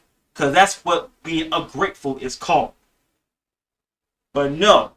The only people, see, right now, the only people I see that's worth keeping in the group right beside me, Daryl, T-Dog, Glenn, Glenn Herschel, you already know. And plus, I will include Maggie as well, even though she has her doubts and all that, but still, though, I'm fine. I'm fine with Maggie. She's okay. If Glenn sees her as okay, she's okay in my book.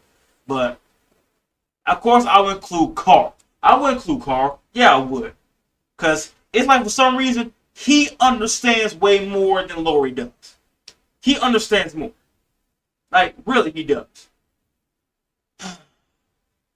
If Jimmy was alive, though, I would include Jimmy. We haven't really seen much screen time with Jimmy, but I would include him. I would. Because I believe that he can be a very good partner in the group. But the rest of them, no. The rest of them, I'm not sure at all. And when I'm not sure, that means no. But let me talk about the fact that Andrew got saved by a whole samurai mysterious stranger. Mysterious stranger. And I can't find out. I can't wait to find out in season 3. But yeah, that's my ranting from this podcast, because I had to blow off a little bit of steam on Lori, and most of the time it's Lori and Andrew. Most of the time, but most of that percentage is going towards Lori, though. Most of that. But other than that, folks, my questions to you from this season: Sophia, Dale,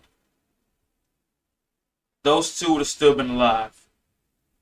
Sophia, she would have stayed in that log until Rick was calling her name. Sophia, boom, there she is. Dale, I don't know about Dale, but yes, I believe he still would have been alive if it wasn't for Carl. But the reason for Carl was because of the parents. The boy keeps sneaking out, doing his thing. Like for real. Lori, I know Carl can like wander around and everything, but it's like, if you're like, I don't know, outside and looking around, you don't see Carl, that's when you wonder, where's Carl at?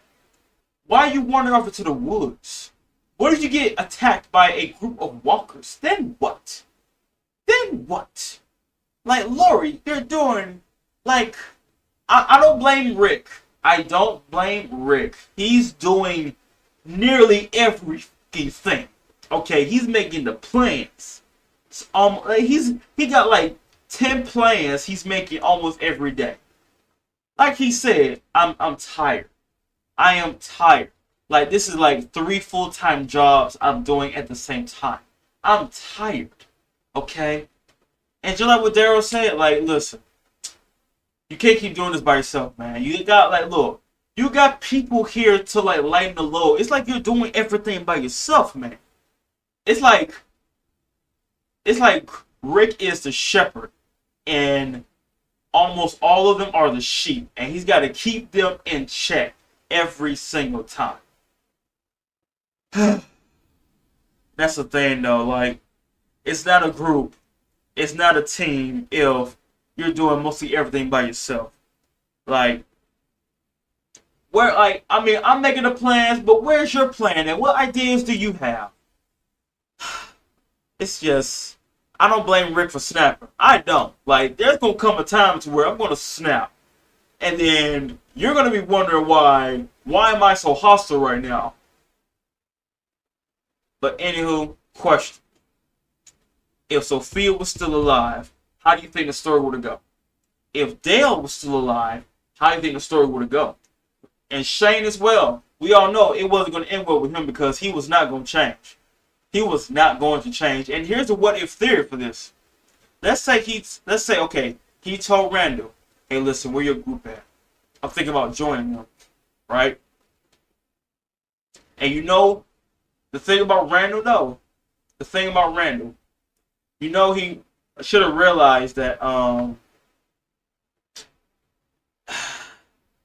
even though Shane said he wanted to join, yeah, that sounded a little too obvious though. At first I'm thinking, really? Because I ain't gonna lie, I was almost close to believing that Shane was going to really leave the group and join him. Because I remember last time you said he was gonna leave. He was gonna leave. And I would not be surprised if, let's say, season 3 or 4, oh, we see Shane again, right? But this time he's with a new group. And everybody wonder, where's Shane go? Oh, he's gone. We ain't seen him nowhere. Oh, is he looking for Sophia? Must be, but it's been days. It's been weeks. Where he at? That man gone with a whole new group because I'm tired. This group is weak. They keep chickening out. Every time something goes bad, it's like, it just looks pitiful, looks pathetic.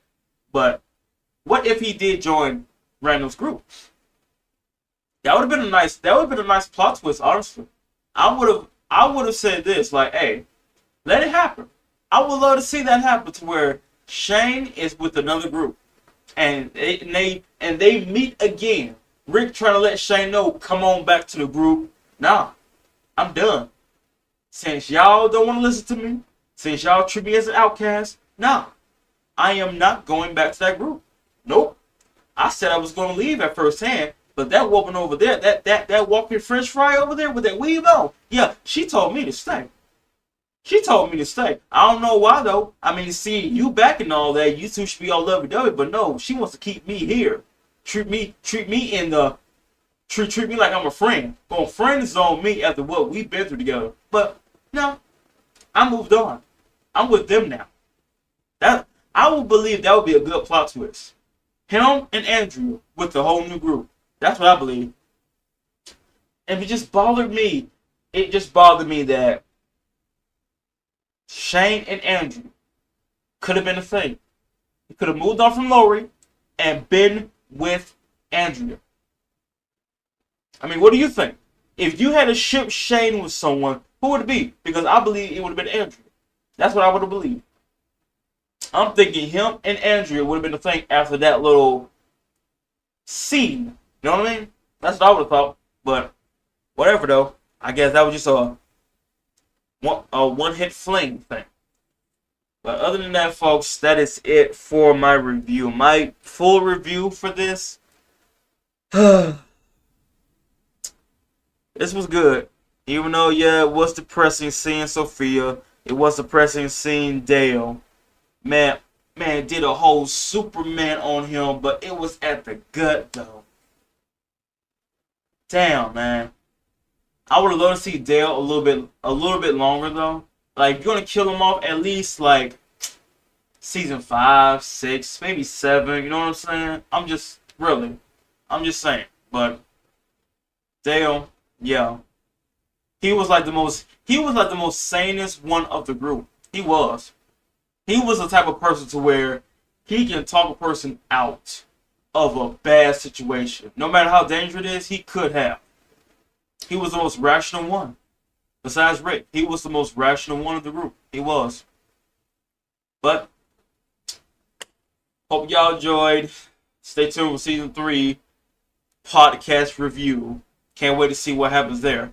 But you want to stay tuned, folks, to future contents of reactions, shows, movies, and all. Say stop the buttons down below. You will continue to see more videos. Hope you have a good day, though. Stay safe. And, of course, you already know. Peace out.